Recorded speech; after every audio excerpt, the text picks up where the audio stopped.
سلام میرے عزیز لسنرز، ہمارا آج کا ناول میری ایک پیاری سی لسنر ارینا خان کی ریکویسٹ پر ہے۔ ناول کا نام ہے Muskurai Bahar by Amna Iqbal Ahmed. So let's start it.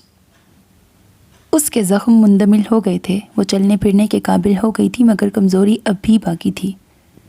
دھیرے دھیرے چلتی وہ اپنے کمرے سے نکل کر پاس والے کمرے میں گئی، پھر دوسرے میں، پھر تیسرے میں، پھر یوں ہی آگے بڑھتی رہی۔ یہ مکان بڑے بڑے پتھروں کا بنا ہوا تھا، موٹی موٹی دیواریں، اونچی چھتیں اور روشن دان اس کی قدامت کا پتہ دے رہے تھے۔ چوڑے کوریڈور کے آخری سرے پر چھوٹے چھوٹے چوکھٹوں والی مضبوط پتھروں میں دھنسی ہوئی کھڑکی تھی، ساتھ ہی نیچے پرانے وقتوں کا بڑا سا پیانو اور تپائی لگی تھی۔ پاس سے ہی ایک طرف اوپر جاتی پتھروں کی ہی سیڑھیاں تھیں جو مکان کے 2 منزلہ ہونے کا پتہ دیتی تھی۔ کوریڈور کے دوسرے سرے پر سامنے کی طرف کھلتا بہت بڑا مضبوط چوبی دروازہ تھا۔ دروازے کے بھاری پٹ منکش اور چمکتے پیتل کے نقش و نگار سے مزین تھے۔ چھت سے مناسب فاصلوں پر قدیم وسطی قابل دید فانوس لٹک رہے تھے، جا بجا پیتل کے بڑے بڑے گلدانوں میں موسم کے تازہ پھول مہک رہے تھے۔ وہ بھاری دروازہ کھول کر آہستہ سے باہر نکل آئی۔ پتھروں کے اونچے اونچے ستونوں پر وہ چوڑا محرابی برآمدہ مکان کو گولائی میں لیے تھا۔ دھیرے دھیرے چلتی وہ دائیں طرف آ گئی۔ یہاں پر ایک پتلا سا کورڈ راستہ چند قدم پر کچن سٹورز وغیرہ سے مکان سے ملاتا تھا۔ وہ واپس مڑی، گولائی میں برآمدے کے ساتھ چلتی بائیں جانب آ گئی۔ سامنے ہی ایک بھاری بھرکم کتا اپنی کوٹری کے آگے بیٹھا خونخوار نظروں سے اسے دیکھتے ہوئے بھونکا۔ اس کا دل بیٹھ سا گیا۔ یہیں گیراج تھے، سرونٹ کوارٹرز تھے، سب پر اس قدر بھاری پھولدار بیلیں چڑھی تھیں کہ دروازے اور کھڑکیاں بمشکل نظر آتے تھے۔ وہ واپس مڑی، سامنے دیکھا بڑے بڑے پتھر، اونچی 4 دیواری، بہت بھاری لوہے کا پرانا سا گیٹ، سبھی جنگلی بیلوں، جنگلی پھولوں اور خودرو گھاس سے ڈھکے ہوئے تھے، جیسے مدتوں یہاں کوئی جھانکا ہی نہ تھا۔ وہ متحیر سی برآمدے میں ہی دائیں چلتی کچن کو پیچھے چھوڑ برآمدے کے آخری سرے پہ آ کے رک گئی۔ پتھروں کا یہ قلعہ نما مکان ایک بہت بڑے سنگلاخ چٹان پر واقع تھا۔ نیچے منہ زور دریا کے پانی کا مخصوص مسلسل شور اور مکان کی پچھلی سنگین چٹان سے سر ٹکراتی موجیں، اسے جیسے چکر سا آنے لگا۔ برآمدے کے ستون سے سر ٹیک کر آنکھیں موندتے ہوئے چند لمحے وہ یوں ہی کھڑی رہی۔ ایسا مکان، ایسی سنسان جگہ، ایسا پر اسرار سا اس نے زندگی میں پہلی بار دیکھا تھا۔ کیا بات ہے بیٹا؟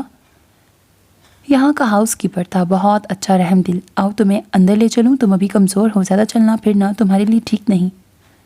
چکر آ گیا تھا بابا۔ اپنے حالات پر اس کی آنکھیں بھر آئیں۔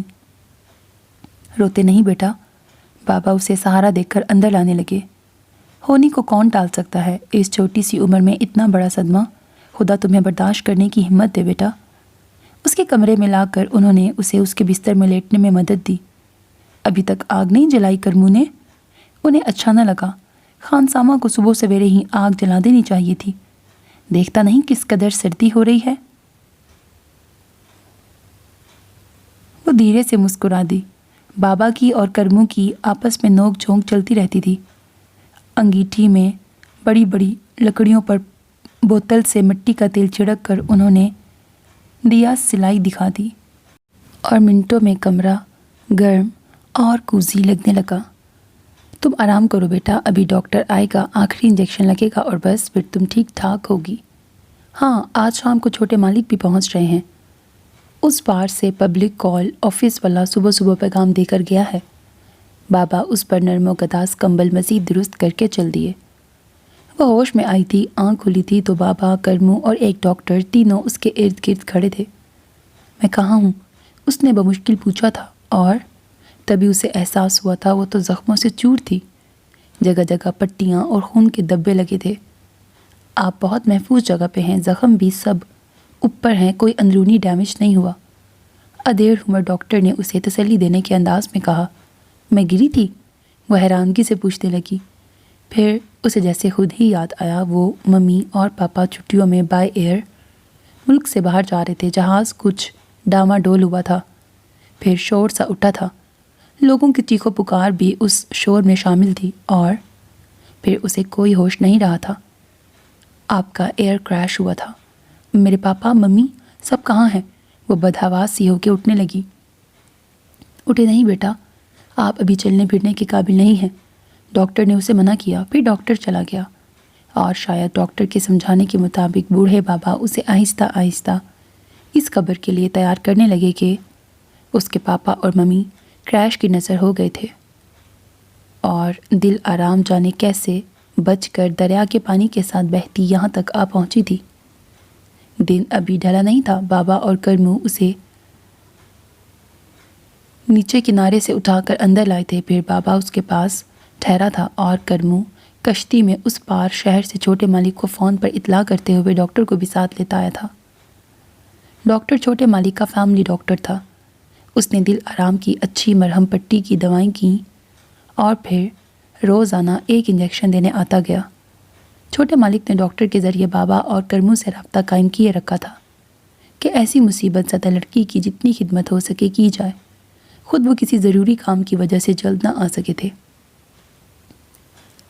پاپا اور ممی کی جدائی سے دل آرام پر کیا گزری، یہ تو 17 سالہ معصوم دل آرام کا دل جانتا تھا، یا پھر اس کا خدا۔ جب تک جاگتی تھی روتی رہتی تھی، نیند آ جاتی تھی تو کچھ آرام آ جاتا تھا۔ بابا اور کرمو اس کی دلجوئی بہت دلجوئی کرتے، مگر ساتھ ہی یہ بھی سمجھتے تھے کہ یہ غم اتنا معمولی نہ تھا کہ اتنی جلدی وہ اپنے اوپر قابو پا لیتی۔ دن گزرنے لگے، اس کے زخم مندمل ہو گئے، آنسو اتنے بہہ گئے تھے کہ سوکھنے کو آ گئے تھے۔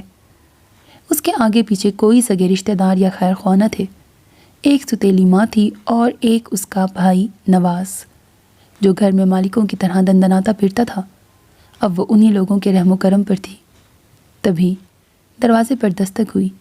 سوچوں میں اسے خیال ہی نہ رہا، دن کا 1 بج رہا تھا، اور یقیناً کرمو اس کا لنچ لے کے آیا تھا۔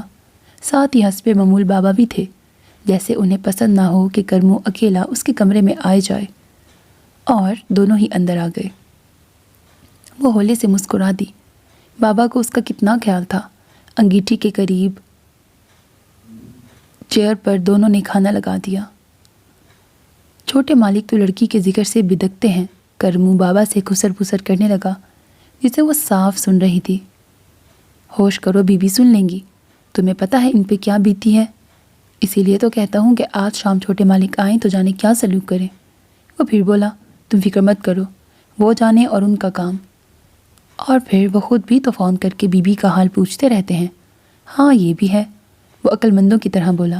آؤ بیٹا کھانا کھا لو، یہ یخنی پینا مت بھولنا، مجھے پتہ ہے تمہیں اچھی نہیں لگتی، بہانے بہانے چھوڑ دیتی ہو۔ وہ مسکرائے، اور بما کرمو باہر چلے گئے۔ وہ آہستہ سے اٹھی، آگ کے قریب لگے صوفے پر بیٹھی اور اپنے سامنے لگے کھانے میں سے کھانے لگی۔ ان کا مینیو کافی لمبا چوڑا ہوتا تھا۔ کوئی لنچ بغیر پھل کے، کوئی ڈنر بغیر میٹھے کے نہیں ہوتا تھا۔ ہر چیز بہت افراد سے ہوتی تھی، جو بقول بابا کچھ پار والے شہر سے آتی تھی، اور باقی چھوٹے مالک اپنے ساتھ لاتے تھے۔ چھوٹے مالک تو لڑکی کے ذکر سے بدکتے ہیں۔ اچانک اسے کرمو کی خسر پسر یاد آئی۔ کیوں؟ وہ سوچے بنا نہ رہ سکی، اور وہ اس اجاڑ اور ویران جگہ میں جہاں مسلسل پانی کا شور اور جھاڑیوں اور بڑے بڑے پتھروں کے سوا کچھ نہ تھا، کیا کرتا تھا؟ یہ سوال تو شروع دن سے بار بار اس کے ذہن میں اٹھتا تھا۔ بہرحال کھانے کے بعد وہ سو کے اٹھی تو طبیعت کچھ ہلکی لگ رہی تھی۔ شام کی چائے سے پہلے وہ نہائی، پنک کلر گرم کپڑوں کے ساتھ نرم گرم سفید سویٹر پہنا، پیچ لیدر کے شوز اور کپڑوں اور شوز سے میچ کرتا، پرنٹڈ شال کندھے پہ لیا، اور بابا کی دی ہوئی کنگھی سے کمر تک لمبے گھنے ڈارک براؤن بالوں میں بمشکل کنگھی کرتے ہوئے وہ کمرے میں ہی انگیٹھی کے پاس لگے صوفے پہ بیٹھ گئی۔ وہیں بیٹھے بیٹھے وہ کھڑکی کے اس پار دیکھنے لگی۔ دور شہر میں جھیل مل روشنیاں ہونے لگی تھیں۔ دریا میں چلتی اکا دکا کشتیوں کی بتیاں جل اٹھی تھیں، اور قریب سے ایک روشن موٹر بوٹ شور مچاتی گزر رہی تھی۔ اٹھ کر وہ ادھ کھلی کھڑکی کے پاس آئی۔ شام کے دھندلکے اتر آئے تھے، سردی بڑھنے لگی تھی اور چٹان پر بنا یہ بھوت بنگلہ بہت پر اسرار لگ رہا تھا۔ اس نے کھڑکی بند کر دی، پردے برابر کر دیے، تبھی بابا آ گئے۔ انگیٹھی پہ رکھا مٹی کے تیل کا لیمپ روشن کیا، آگ جلائی۔ بیٹی، ابھی تھوڑی دیر میں چھوٹے مالک پہنچ جائیں گے، بوٹ ایئرپورٹ پر لینے گئی ہے، ڈرائیور بھی ابھی آیا تھا، جیپ لے کر گیا ہے۔ پانی کے بعد گھر تک کچی سڑک ہے نا؟ جی بابا، میرا مطلب ہے چھوٹے مالک آ جائیں گے تو تم اکیلی نہیں رہو گی پھر۔ وہ چل دیے۔ چھوٹے مالک تو لڑکی کے ذکر سے بدکتے ہیں، اسے کرمو کی بات یاد آئی۔ اس نے کچھ نہ سمجھتے ہوئے کندھے اچکائے۔ پتہ نہیں کیوں اس کے نوکروں کی بات تو اس یکو تنہا جگہ اور اس پر اسرار سے مکان میں رہنے والے اس آدمی سے اس کے دل میں خواہ ایک دہشت سی بیٹھ گئی تھی۔ اس پر کرمو کا یہ کہنا کہ وہ لڑکی کے ذکر سے بدکتا ہے اسے اور بھی ڈرا سا رہا تھا۔ ایک بے نام سا خوف بیٹھ گیا تھا اس کے دل میں اس آدمی سے۔ جانے کیسے ملے گا، کیا کہے گا، کیا رویہ ہوگا۔ کچھ دیر بعد واقعی ہلچل سی پیدا ہوئی، شور سا، ہنگامہ سا۔ اندر کتا زور سے دھاڑا، نوکروں کی باتوں کی آوازیں آنے لگیں۔ وہ اٹھ کر کمرے کے سامنے والی کھڑکی سے جھانکنے لگی۔ بھاری بھرکم گیٹ کھل گیا تھا اور جیپ مکان کے مالک کو لیے گول برآمدے کے ساتھ ساتھ چلتی کوریڈور کے آگے رک گئی۔ لالٹینوں کی مدھم روشنی میں اس نے دیکھا ڈرائیور نے جلدی سے سامنے سے گھوم کر آتے ہوئے اس کے لیے دروازہ کھولا تھا۔ لمبے قد اور چوڑے شانوں والا ایک شخص اوور کوٹ پہنے، کالر اوپر اٹھائے برآمدے کی طرف بڑھا تھا۔ نوکروں کی پریڈ اور روشنی کی کمی کی وجہ سے وہ ٹھیک سے اس کا چہرہ نہ دیکھ پائی۔ ہاں، یہ ضرور معلوم ہوا کہ وہ بہت باروب، با اختیار اور کمانڈنگ شخصیت رکھتا تھا۔ بہرحال جیپ کی پچھلی طرف سے 3 مسلح گارڈز برآمد ہوئے اور یوں سب اپنی اپنی طرف چل دیے۔ وہ کھڑکی سے ہٹ آئی، یوں ہی بے مقصد کمرے میں ادھر سے ادھر پھرنے لگی۔ ٹھک ٹھک دروازے پر دستک ہوئی۔ گیس کھڑکی میں سے باہر اندھیروں کے اس پار شہر کی ٹم ٹم کرتی روشنیوں کو تکتی وہ چونک کر دروازے کی طرف دیکھنے لگی۔ کرمو تھا، نظریں جھکائے مؤدب طریقے سے اندر داخل ہوا۔ چھوٹے مالک ڈنر پر آپ کا انتظار کر رہے ہیں۔ اس کا ننھا سا دل دھڑک سا اٹھا۔ اچھا۔ کرمو واپس مڑا، باہر نکل کر انتظار کرنے لگا۔ جھجکتے قدموں سے وہ باہر نکل آئی۔ کرمو اسے ڈائننگ ہال تک پہنچا کر واپس چل دیا۔ وہ دھک دھک کرتے دل کے ساتھ اندر داخل ہوئی۔ میز پر کینڈلز کی مدھم روشنی ہو رہی تھی۔ وہ پرلے سرے کے سامنے والی کرسی پہ بیٹھا تھا۔ اس کے قدموں کی آہٹ پر اپنی نشست سے تعظیماً اٹھ کھڑا ہوا۔ گڈ ایوننگ میم، سر قدرے خم کرتے ہوئے اس نے کہا اور نظریں دل آرام کی طرف اٹھ گئیں۔ چند ثانیے کو جیسے اس کی آنکھیں جھپکنا بھول گئیں۔ رنگ نچڑ سا گیا، سارے کا سارا نڈھال سا ہو گیا۔ ہیلو، وہ دھیرے سے بولی۔ آپ بیٹھیں پلیز۔ اپنے قریب کی دائیں کرسی کی طرف اشارہ کرتے ہوئے وہ بمشکل بولا۔ وہ پریشان سی کرسی پہ بیٹھ گئی۔ وہ بھی بیٹھ گیا، چپ چاپ، ساکت۔ دل آرام نے دیکھا وہ 29-30 سال کا ایک بہت ہینڈسم آدمی تھا۔ سیاہ قیمتی ڈنر سوٹ میں بہت شاندار لگ رہا تھا۔ اس کے قیمتی سگریٹ کی مہک میں مدغم ہوتا اس کا مدھر پرفیوم اس کی سحر انگیز شخصیت کو مزید پرکشش بنا رہا تھا۔ اسے دیکھ کر وہ کیوں ساکت سا ہو گیا تھا؟ اسے نظریں اٹھا کر دیکھنے سے قبل تو وہ بالکل نارمل لگ رہا تھا۔ بہت مہذب طریقے سے اسے ویلکم کیا تھا۔ وہ یہ سب اس سے توقع نہیں کر رہی تھی۔ وہ تو اسے کوئی کرخت سا، بدتمیز سا، نیم پاگل سا شخص سمجھتی تھی جو لڑکی کے ذکر سے بدکتا تھا، جسے آبادی سے دور اس ویرانے میں دریا کے منہ زور سے پانی کے شور میں سکون ملتا تھا، اور جو اس جھاڑ جھنکاڑ ویران اجاڑ بھوت بنگلے میں خوش تھا۔ اس نے دیکھا وہ اب بھی کسی سوچ میں گم تھا۔ پرکشش نقوش سایوں کی زد میں آ گئے تھے۔ چوڑے خوبصورت ماتھے پر شکنیں ابھر آئی تھیں اور سیاہ ذہین آنکھوں میں کرب اتر آیا تھا۔ دل آرام نے میز پر ایک نظر ڈالی۔ یہاں سے وہاں تک انواع اقسام کے کھانے ٹھنڈے ہو رہے تھے اور وہ بے نیاز۔ پھر جانے کیسے وہ سوچوں سے چونکا، کوشش کر کے ماحول کو خوشگوار بنانے کی خاطر مسکرایا۔ مجھے دلاور خان کہتے ہیں۔ اسے نظریں ملاتے ہوئے وہ دھیمے لہجے میں بولا۔ اور دل آرام کی جان میں جان آ گئی۔ میرا نام دل آرام ہے، اس نے آہستہ سے کہا۔ آپ شروع کریں نا۔ اس نے شکار کا گوشت اس کی طرف بڑھایا۔ دل آرام نے چھوٹا سا پیس پلیٹ میں لیا اور دھیرے دھیرے کھانے لگی، مگر جب بھی اس کی نظریں اوپر اٹھتیں وہ اسے اپنی طرف بغور دیکھتا پاتی۔ وہ کچھ ان ایزی سا محسوس کر رہی تھی، پر کم از کم یہ تو احساس ہو چلا تھا کہ وہ ایک نارمل شخص تھا۔ بہت ڈیشنگ پرسنالٹی تھی اور پورے ماحول پر جیسے اس کی شخصیت کا دبدبہ تھا۔ اسے دیکھ کر ساکت کیوں ہوا تھا؟ بولنا کیوں بھول گیا تھا؟ اسے بغور تکتا کیوں تھا؟ یہ اس کی سمجھ سے باہر تھا۔ مجھے افسوس ہے کہ میں آپ کو ایسے حالات میں مل رہا ہوں کہ آپ بہت دکھی ہیں، پریشان ہیں اور ہراساں بھی۔ آئی وش کہ ہم کسی خوشگوار موقع پہ ملتے۔ بہرحال جو خدا کو منظور ہوتا ہے وہ ہو کے رہتا ہے۔ دلاور خان نے دیکھا اس کی آنکھیں نم ہونے لگی تھیں۔ نہیں پلیز، آپ کو دکھی کرنا میرا ہرگز مطلب نہیں تھا، بلکہ اس طرح کھانے کی میز پر مجھے آپ سے ایسی گفتگو کرنی بھی نہیں چاہیے تھی، مگر کیا کیا جائے؟ وہ جیسے نہ چاہتے ہوئے بھی اس کی خاطر مسکرایا کہ ہماری ملاقات ہی کھانے پر ہوئی ہے۔ آپ لوگوں نے میرا بہت خیال رکھا ہے، میں بہت تھینکفل ہوں آپ سب کی۔ یہ تو ہمارا فرض تھا، بلکہ مجھے پوچھنا چاہیے کہ آپ کو یہاں کوئی تکلیف تو نہیں ہوئی؟ جی بالکل نہیں، اس نے سیاہ جھالریں پلکیں اوپر اٹھائیں۔ وہ پھر اسے دیکھ رہا تھا۔ وہ کچھ بدحواس سی ہونے لگی۔ مجھے ہر قسم کا آرام ملا ہے یہاں، وہ ممنونیت سے بولی تھی۔ آپ کا سن کر میں جلد آنے کی کوشش کر رہا تھا، مگر میرے بابا جان کے چند ضروری کام تھے جنہیں انہی دنوں نپٹانا ضروری تھا۔ ویسے میں تقریباً روزانہ فون کر کے آپ کی حالت دریافت کرتا تھا، ڈاکٹر سے بھی میرا رابطہ تھا۔ So nice of you. وہ واقعی ممنون نظر آ رہی تھی۔ میں آپ کا یہ احسان کبھی نہیں بھول سکتی، اس نے مزید کہا۔ وہ مسکرا دیا دھیرے سے۔ اب آپ اپنی عمر سے بڑی باتیں کر رہی ہیں، وہ خوشگواری سے بولا کہ اب ماحول خوشگوار ہو جانا چاہیے تھا۔ وہ مسکرا دی۔ اس کے دانت بہت خوبصورت تھے۔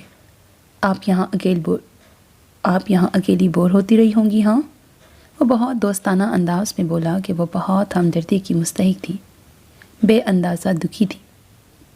نہیں، وہ آہستہ سے بولی، آنکھیں نم سی ہونے لگی۔ کل اس بار شہر جا کر میں آپ کے لیے میگزینز اور کتابیں وغیرہ لے آؤں گا۔ ریڈنگ میں آپ بیزی رہیں گی۔ ہاں، گھر میں کارڈز بھی تو تھے۔ پھر وہ مسکرایا۔ مگر آپ کس کے ساتھ کھیلتی؟ کل سے ہم مل کے کھیلیں گے، آپ کا وقت اچھا گزرے گا۔ جی یقیناً۔ اس کی نظریں پلیٹ پر جمی تھیں۔ کتنا اچھا تھا، پر دکھی سا تھا، پتہ نہیں کیوں۔ آپ نے کھانا بالکل نہیں کھایا، دلاور خان بولا۔ اس نے جھکا سر اٹھایا، نظریں اس کی پلیٹ پر گئیں۔ وہ بھی تو نہیں کھا رہا تھا۔ آپ نے بھی نہیں کھایا؟ جانے کیسے اس کے منہ سے نکل گیا، اور وہ بے اختیار ہنس دیا، اور پھر جیسے یکدم ہی ہنسی رک گئی۔ ایک گہرا سانس لیا۔ چلے میں کھاتا ہوں، آپ بھی کھائیں۔ جی اچھا، وہ اس قدر اوبیڈینٹلی بولی کہ کوئی اور موقع ہوتا تو وہ کہا لگاتا زور سے، مگر اس وقت وہ بہت افسردہ تھی، بہت زخمی سا محسوس وہ بھی کر رہا تھا۔ کوشش کر کے اس کی خاطر ماحول کو خوشگوار بنانے کے لیے کبھی مسکرا دیتا، کبھی ہنس دیتا کہ وہ اس کی مہمان تھی اور میزبان اپنا فرض بخوبی جانتا تھا۔ دونوں کھانا کھانے میں مصروف ہو گئے۔ تبھی باوردی ویٹر اندر آیا تو ویٹر اتنے دن اپنے کوارٹر میں رخصت پر تھا۔ اس نے دونوں کو باری باری سویٹ ڈشز پیش کیے۔ دل آرام نے تھوڑا سا فروٹ ٹرائفل لے لیا۔ سنا ہے آپ سوپ بھی نہیں لے رہی؟ وہ اپنے باؤل میں سے کیرمل پڈنگ کھاتے کھاتے بولا۔ کس نے بتایا آپ کو؟ اس کی جیسے چوری پکڑی گئی۔ وہ مسکرا دیا آہستہ سے۔ آپ کے سامنے تو پڑا ہے بغیر چھوئے۔ اوہ، اس کے چہرے پر لالی سی دوڑ گئی، لمبی خمیدہ پلکیں جھک گئیں۔ یہ نہیں لیا؟ روز والی بات کر رہا ہوں۔ بابا نے بتایا ہے آپ سوپ نہیں لیتی۔ اور وہ مزید سرخ ہو گئی، پلکیں مزید جھک گئیں۔ وہ بہت خوبصورت تھی، لمبا قد، بہت سمارٹ فگر، گلابی گلابی رنگت، بیسوی چہرہ، خوبصورت نقوش، گرے ایش بلو بڑی بڑی آنکھیں، سیاہ بھویں، سیاہ پلکیں اور کمر کو جوتے، گھنے ڈارک براؤن سٹیپس میں کٹے ہوئے بال۔ حیا کی لالی حسین چہرے پر بکھری تو حسن دوبالا ہو گیا۔ وہ اب بھی اسے دیکھ رہا تھا، اس کا سر جھکتا تو اس کے بہت خوبصورت بال بھی اس کے چہرے پر گر آتے، جنہیں وہ ہاتھ سے پیچھے کرتی تو لگتا پوری چادر پلٹتی تھی۔ دونوں نے کھانا ختم کر لیا تھا۔ آپ کو رات کو ڈر تو نہیں لگتا؟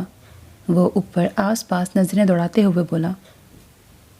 واقعی یہ جگہ اتنی کم عمر اور اتنی نازک سی لڑکی کے لیے کسی الف لالوی مکان سے کم نہ تھی۔ جی لگتا ہے۔ پھر کیا کیا اتنے دن؟ بابا کوریڈور میں سو جایا کرتے تھے۔ اوہ، بابا واقعی بہت اچھے انسان ہیں۔ وہ بابا کا معترف نظر آ رہا تھا۔ اب آپ آگے ہیں، مجھے ڈر نہیں لگے گا، وہ سادگی سے بولی۔ وہ مسکرا دیا۔ کتنی معصومیت تھی اس کی باتوں میں، اس کے چہرے پر، اس کی ہر حرکت میں۔ اب چلیں، اس نے پہل کی کہ دونوں کھانا ختم کر چکے تھے اور اسے معلوم تھا وہ خود سے اٹھنے کی ہمت نہ کر پا رہی تھی۔ جی، وہ اٹھنے لگی۔ میرا بیڈ روم اوپر ہے، آپ کے بیڈ روم کے عین اوپر، آپ بے فکر ہو کے سو جائیں۔ بابا کو کہتی ہوں وہ اپنے کوارٹر چلے جائیں، وہ جلدی سے بولی۔ اور دلاور خان نے اپنی ہنسی ہونٹوں میں ہی دبا لی۔ وہ اتنی سادہ، اتنی معصوم تھی کہ یہ خیال کیے بغیر کہ پورے مکان میں رات بھر وہ دونوں اکیلے ہوں گے، پہلے نہ صحیح اب تو حفاظت کے خیال سے اسے بابا کو کوریڈور میں سلانا چاہیے تھا۔ بہرحال جیسے آپ کی مرضی۔ اسے اپنی فکر تو نہ تھی، ہاں ملازموں کا خیال ضرور تھا، وہ غلط نہ سوچ لیں۔ لیکن اگر بابا کوریڈور میں ہی رہیں تو آپ اور بھی بے خوف ہو کے سو سکیں گی۔ اس نے بات اس طریقے سے کی کہ اس کا مان بھی مجروح نہ ہو۔ ٹھیک ہے۔ دونوں ساتھ ساتھ دروازے کی طرف بڑھے۔ وہ اپنے بیڈ روم کی طرف جانے لگی تو وہ سیڑھیوں کی جانب بڑھا۔ گڈ نائٹ، دلاور خان نے کہا۔ گڈ نائٹ، وہ بھی بولی۔ اور آج کی رات وہ واقعی بھرپور نیند سوئی تھی۔ صبح اس کی آنکھ معمول سے ذرا دیر سے کھلی۔ اس نے جلدی جلدی منہ ہاتھ دھوئے، بالوں میں کنگھی کی، کپڑوں کی کھریز ہاتھوں سے درست کی کہ اس کے پاس اور کپڑے تھے ہی کہاں۔ جن کپڑوں میں ان لوگوں کو ملی تھی یہ وہی کپڑے تھے، اور اس کے علاوہ ایک جوڑا بابا نے پار شہر سے سلوا دیا تھا۔ ایک دو جوڑوں سے وہ گزارا چلا رہی تھی۔ اچانک دروازے پر دستک ہوئی۔ یس، ویٹر تھا، اسے ناشتے پر بلانے آیا تھا۔ آتی ہوں، اس نے کہا، اور آہستہ قدم چلتے وہ ڈائننگ ہال میں آ گئی۔ وہ اپنی مخصوص سیٹ پہ بیٹھا تھا، رات کے کپڑوں پر ہاف لینتھ گاؤن لیے آج بھی کل کی طرح شاندار لگ رہا تھا۔ Good morning ma'am. آج وہ فریش اور خوشگوار موڈ میں لگ رہا تھا۔ ہیلو، وہ دھیرے سے بولی۔ بیٹھیں پلیز۔ Thank you. وہ آہستہ سے کل والی دلاور خان کے دائیں طرف کی کرسی پہ بیٹھ گئی۔ رات کیسی گزری؟ اس نے نیپکن اٹھا کر اس کے آگے کپڑوں پر پھیلایا۔ بہت اچھی۔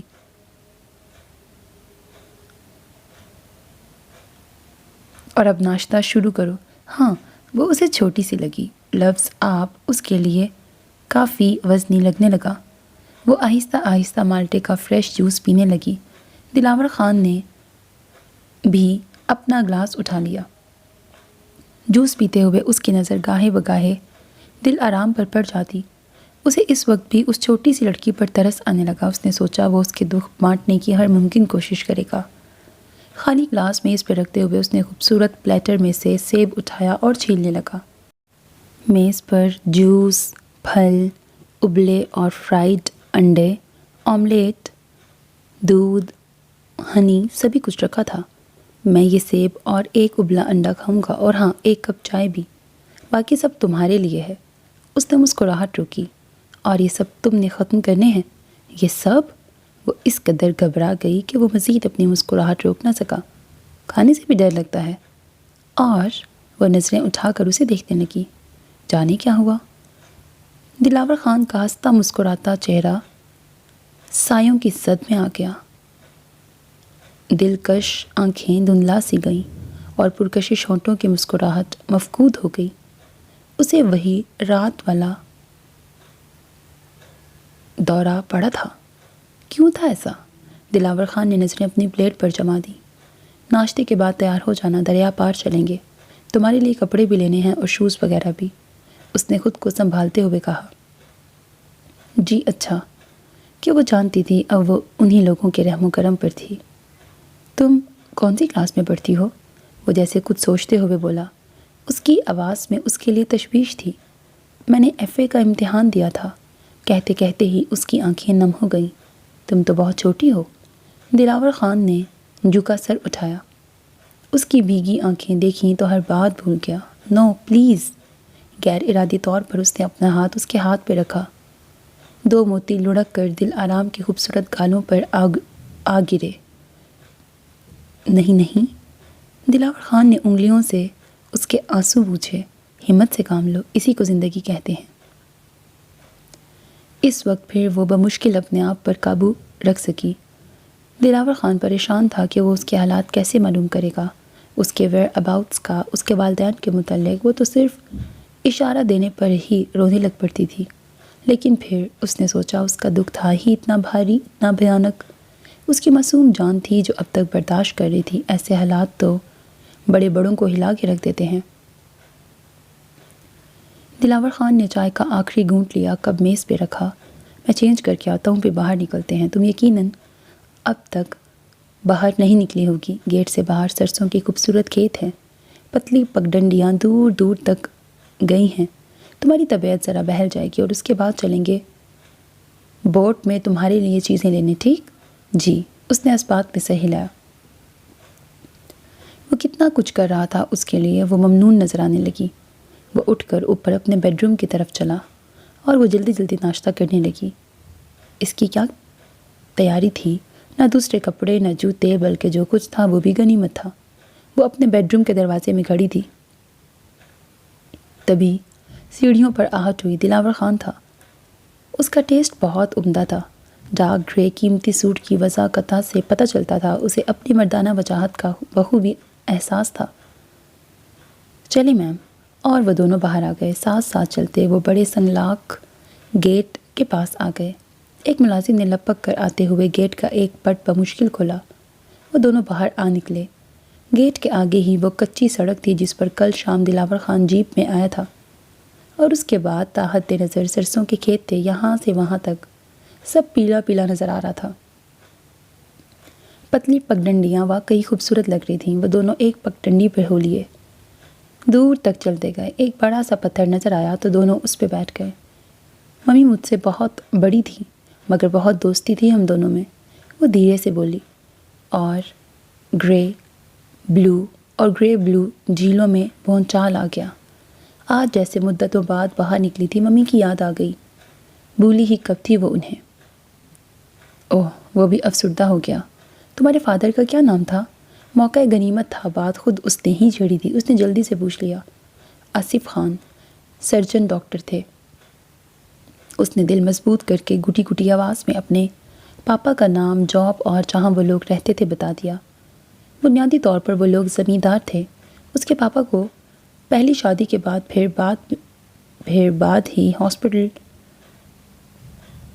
پہلی شادی کے سال بھر بعد ہی ہاسپٹل میں ایک نرس پسند آ گئی اور نکاح کر کے اسے گھر لے آئے۔ اس کا سلوک ممی اور دل آرام کے ساتھ اچھا نہیں تھا۔ وہ انہیں اتنی بڑی کوٹھی میں برداشت نہ کر سکی، تو وہ ماں بیٹی کوٹھی کے پیچھے انیکسی میں شفٹ ہو گئی۔ وقت گزرتا رہا۔ ایک بار پاپا کو دل کا دورہ پڑا اور اس دورے نے انہیں یکسر بدل کے رکھ دیا۔ اب وہ ممی اور دل آرام پر توجہ دینے لگے، اپنی زیادتی کی تلافی کرنے لگے۔ دوسری شادی پر پچھتاوا ہونے لگا۔ کہتے تھے دوسری بیوی بہت بد زبان اور بدتمیز تھی، زندگی حرام کر رکھی تھی ان کی۔ چھوٹی امی یہ بھی چاہتی تھیں کہ اپنے بھائی نواز سے میری شادی کرا دیں تاکہ وہ لوگ ہر چیز کے مالک بن جائیں، مگر پاپا نے اپنی ول لکھ کر اپنے وکیل سبحانی انکل کے پاس رکھوا دی۔ یہ کسی کو خبر نہیں سوائے میرے اور ممی کے۔ اس کی آواز گھٹ کے رہ گئی، مزید نہ بتا سکی۔ گھٹنوں پر سر رکھ کر پھوٹ پھوٹ کے رو دی۔ دلاور خان اداس سا اسے تکتا رہا، مگر اچھا تھا وہ رو لیتی، دل کی بڑھاس نکال لیتی۔ یوں گھٹ گھٹ کے رہنا اس کے لیے ٹھیک بھی نہیں تھا۔ وہ دیر تک روتی رہی، بلک بلک کے روتی رہی، اور دلاور خان بے بس سا اسے تکتا رہا۔ کتنے دکھ ہیں دنیا میں، ایک سے ایک بڑھ کر۔ اس چھوٹی سی لڑکی پر تو جیسے غم کے پہاڑ آ ٹوٹے تھے۔ اس نے سوچا۔ روتے روتے اس کی ہچکی بن گئی اور بے اختیار دلاور خان کا ہاتھ آگے بڑھا، اس کے بے حساب اور بکھرے بال سنوارنے لگا۔ بس بس، بہت رو لیا، اب اور نہیں رونا، پلیز، میں واپس جاؤں گا تو تمہارا گھر تلاش کر لوں گا، یہ کوئی مشکل کام نہیں۔ اس نے سر اٹھایا، سرخ متورم آنکھوں سے اسے دیکھا۔ اب وہاں میرا کون ہے؟ وہ پھر سے رونے لگی، پہلے سے بھی زیادہ۔ مجھے انیکسی میں اکیلے ڈر لگے گا، اور پتہ نہیں چھوٹی امی اب کیا سلوک کریں، اب تو میں اکیلی بھی ہوں۔ اوہ پروردگار، کن کن آزمائشوں سے گزرتے ہیں تیرے بندے۔ اس نے بے اختیار اس کا سر اپنے کندھے سے لگا لیا۔ ہم ہیں نا تمہارے، تم کہیں نہیں جاؤ گی، ہمارے پاس رہو گی۔ وہ انگلیوں سے اس کے آنسو پوچھنے لگا۔ آپ سچ کہتے ہیں؟ جس بات کی فکر اسے دن رات کھائی جا رہی تھی کہ اتنی آسانی سے حل نکل آئے گا اس کا، ہاں میں سچ کہتا ہوں، پرومس۔ وہ اب بھی اپنی سحر انگیز آنکھوں سے اسے دیکھ رہی تھی، جیسے یقین نہیں آ رہا تھا اس کی بات کا، جیسے تصدیق چاہتی تھی اپنے تحفظ کی۔ I promise. اوہ، آپ بہت اچھے ہیں، بہت اچھے لوگ ہیں۔ وہ ہچکی لیتے ہوئے اب بھی اسے دیکھ رہی تھی، اور دلاور خان چونکا۔ اس کی جادوئی نظریں جال سا بن رہی تھیں۔ تم بھی تو اچھی ہو، بہت اچھی۔ اس نے آہستہ سے اسے اپنے سے علیحدہ کیا۔ وہ اب بھی اپنے محسن کی طرف دیکھ رہی تھی۔ شاپنگ کے لیے چلو گی؟ پتہ نہیں کیوں اس کے دیکھنے سے وہ بوکھلا سا رہا تھا۔ میں کیسے جا سکتی ہوں، میرے پاس کچھ ہے ہی نہیں۔ خوبصورت آنکھیں پھر بھر آئیں۔ دلاور خان کا دل کٹ کے رہ گیا۔ میرے پاس ہے نا؟ اچھا۔ اس کی باتوں میں کوئی بناوٹ نہیں تھی، بے ساختگی تھی بہت۔ وہ مسکرا دیا ہولے سے۔ بائی دا وے مس، یہ آنکھیں تمہاری اپنی ہیں؟ آنکھوں کا گرے بلو کمبینیشن اس نے پہلی بار دیکھا تھا، اور وہ بھیگی بھیگی آنکھیں لیے مسکرا دی۔ گرے بلو جھیلوں میں سرخ ڈورے بہت واسع تھے۔ نہیں، لینزز لگائے ہیں۔ اس کا بھی حوصلہ بڑھا، انگلیوں کے پوروں سے آنسو پوچھتے ہوئے مسکرا دی۔ کیا؟ دلاور خان کا رنگ یکدم سفید پڑ گیا، اور آواز میں حیرانی در آئی۔ کیا ہوا آپ کو؟ وہ حیرت سے بولی۔ کچھ نہیں، یہ آنکھیں میری اپنی ہیں، بھلا ساری زندگی بھی کوئی لینس لگائے رکھ سکتا ہے؟ وہ سمجھ گئی بات اس کی آنکھوں سے ہی متعلق تھی۔ اوہ، اس نے جیسے نجات کی سانس لی، پھر مسکرا دیا نادم سا۔ کتنی کمزوری دکھائی تھی اس نے۔ آؤ چلیں۔ اپنا ہاتھ اس کی طرف بڑھاتے ہوئے وہ اپنے لہجے کو خوشگوار بناتے ہوئے بولا۔ چلیں۔ اس نے چپ چاپ اس کا ہاتھ تھام لیا۔ اندر آ کر وہ دونوں جیپ میں بیٹھے گھر سے باہر نکل کر قدرے آگے بڑھے اور ایک موڑ کاٹتے ہوئے ساحل کی طرف روانہ ہو گئے۔ بوٹ میں وہ پہلی بار بیٹھی تھی، بہت اچھا لگ رہا تھا اسے۔ دلاور خان کا کیپٹن بوٹ چلا رہا تھا، اور وہ اوپر سے نیچے پورے بوٹ میں گھوم پھر کر ایک طرف ریلنگ کے سہارے کھڑی ہو گئی۔ اچھا لگ رہا ہے؟ دلاور خان تھا کوٹ کی جیبوں میں ہاتھ دیے اس کے پاس آ کھڑا ہوا۔ بہت۔ وہ مسکرا دی، اور دلاور خان نے ایک گہرا سانس لیا۔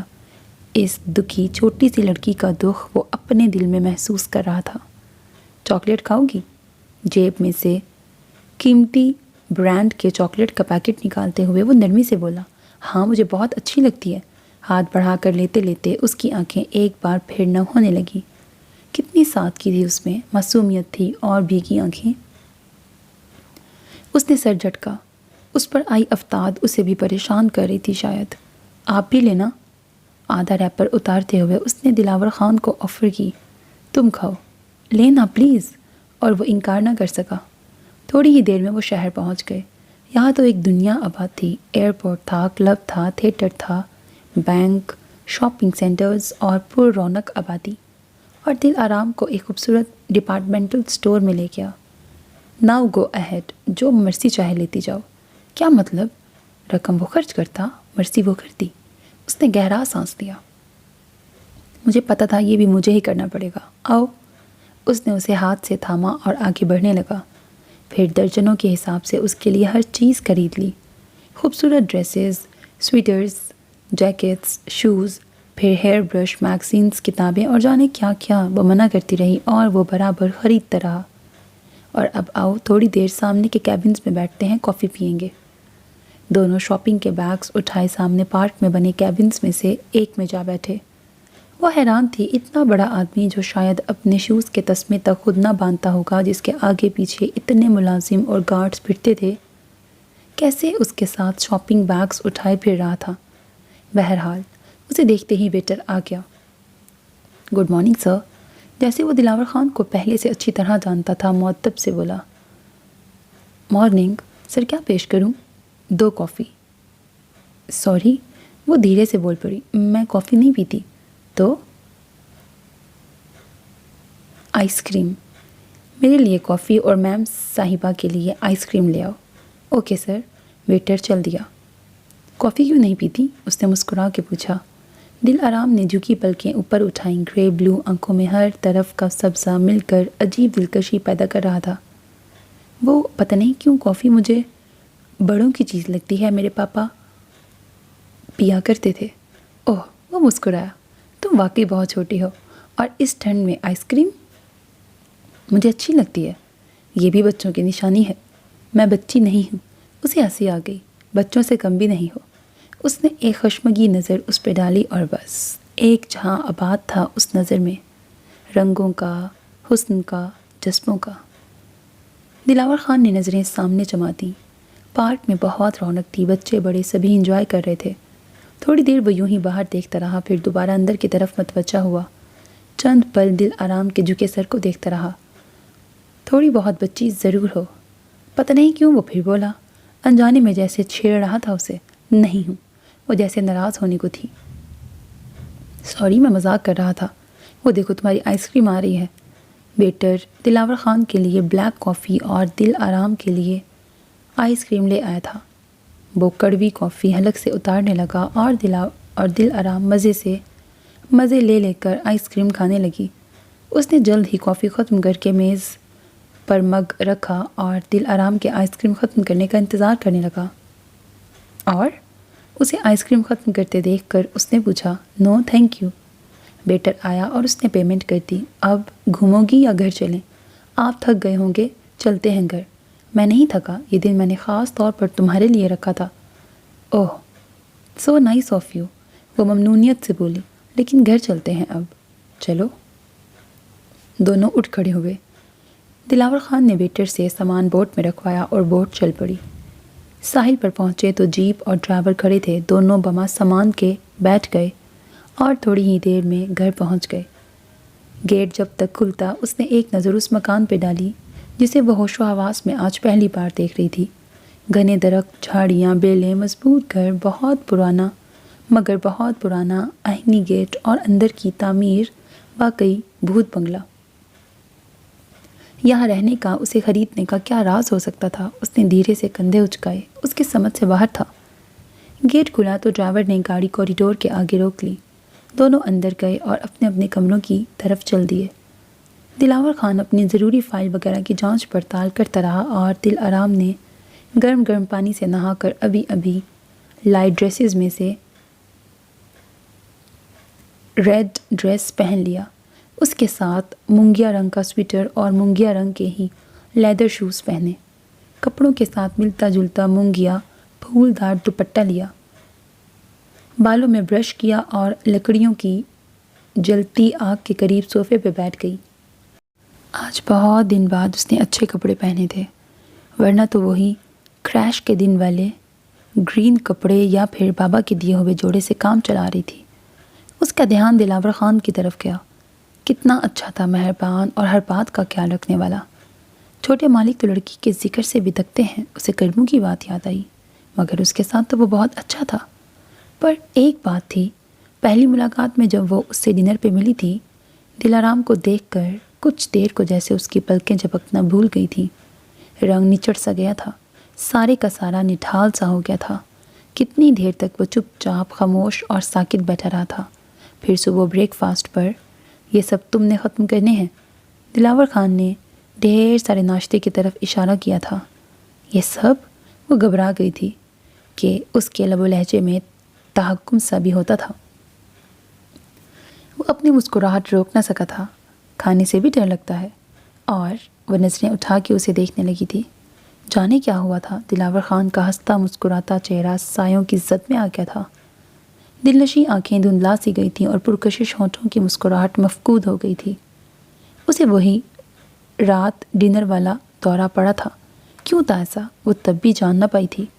اور آج باہر کھیتوں میں بائی دا وے مس، یہ آنکھیں تمہاری اپنی ہیں؟ نہیں، لینس لگائے ہیں۔ اس کا بھی حوصلہ بڑھ گیا تھا، مسکراتے ہوئے بولی، کیا؟ دلاور خان کا رنگ یکدم سفید پڑ گیا تھا۔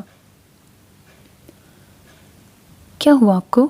وہ حیرت سے بولی تھی۔ کچھ نہیں، اس نے کہا تھا، یہ آنکھیں میری اپنی ہیں، بھلا ساری زندگی بھی کوئی لینس لگائے رکھ سکتا ہے؟ وہ سمجھ گئی تھی بات اس کی آنکھوں سے متعلق تھی۔ اوہ، اس نے جیسے نجات کی سانس لی تھی۔ کوئی بات تھی ضرور جو اسے دیکھ کر یا اس کی آنکھوں کو دیکھ کر وہ پریشان ہو جاتا تھا، یا شاید ایک لڑکی کو دیکھ کر وہ بقول کرموں بدکتا تھا۔ کچھ نہ کچھ تو تھا ضرور۔ وہ بار بار اسے چھوٹی یا دوسرے لفظوں میں معصوم سمجھتا تھا، پتہ نہیں کیوں، اور اسی وجہ سے شاید بار بار اس کی باتوں پر چونک اٹھتا تھا۔ وہ آبادی سے اتنی دور اس جھاڑ جھنکار ویران اور سنسان بھوت بنگلے میں کیوں رہتا تھا، اور جو اندر سے اس قدر صاف شفاف اور باہر سے جیسے جنگلی گھاس اور خودرو بیلوں نے جسے ڈھانپ رکھا تھا۔ وہ کسی نتیجے پر پہنچنے کی کوشش کر رہی تھی، مگر سب بے سود، اور یہ معمہ حل نہ کر سکی۔ وہ اٹھ کر اپنے بستر میں گھسی اور جو سوئی تو شام کو ہی آنکھ کھلی۔ 5 بج چکے تھے، شام ملکجی ہو رہی تھی، مٹیالے سائے اندر کمرے میں بھی پھیل چکے تھے، سردی بڑھ گئی اور دریا کی سمت ادھ کھلی کھڑکی ہوا کے یخ بستہ ریلے سے بار بار ہل کر آہٹ پیدا کر رہی تھی۔ اٹھ کر اس نے کھڑکی بند کی، باتھ روم گئی، منہ ہاتھ دھوئے، بالوں پہ برش پھیرا۔ دروازے میں دستک ہوئی۔ آ جائیں؟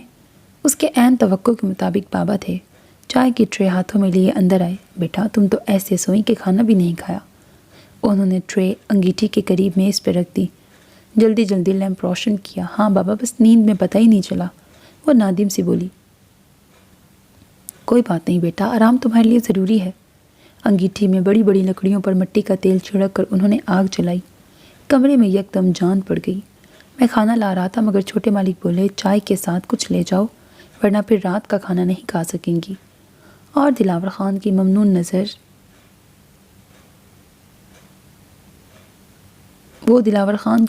نظر آنے لگی۔ واقعی ہر بات میں کتنا خیال رکھتا تھا اس کا۔ وہ آگ کے پاس آ کر صوفے پہ بیٹھ گئی۔ چائے کے ساتھ کیک، چیز سینڈوچز تھا، یہ بھی تو پورا لنچ ہی تھا۔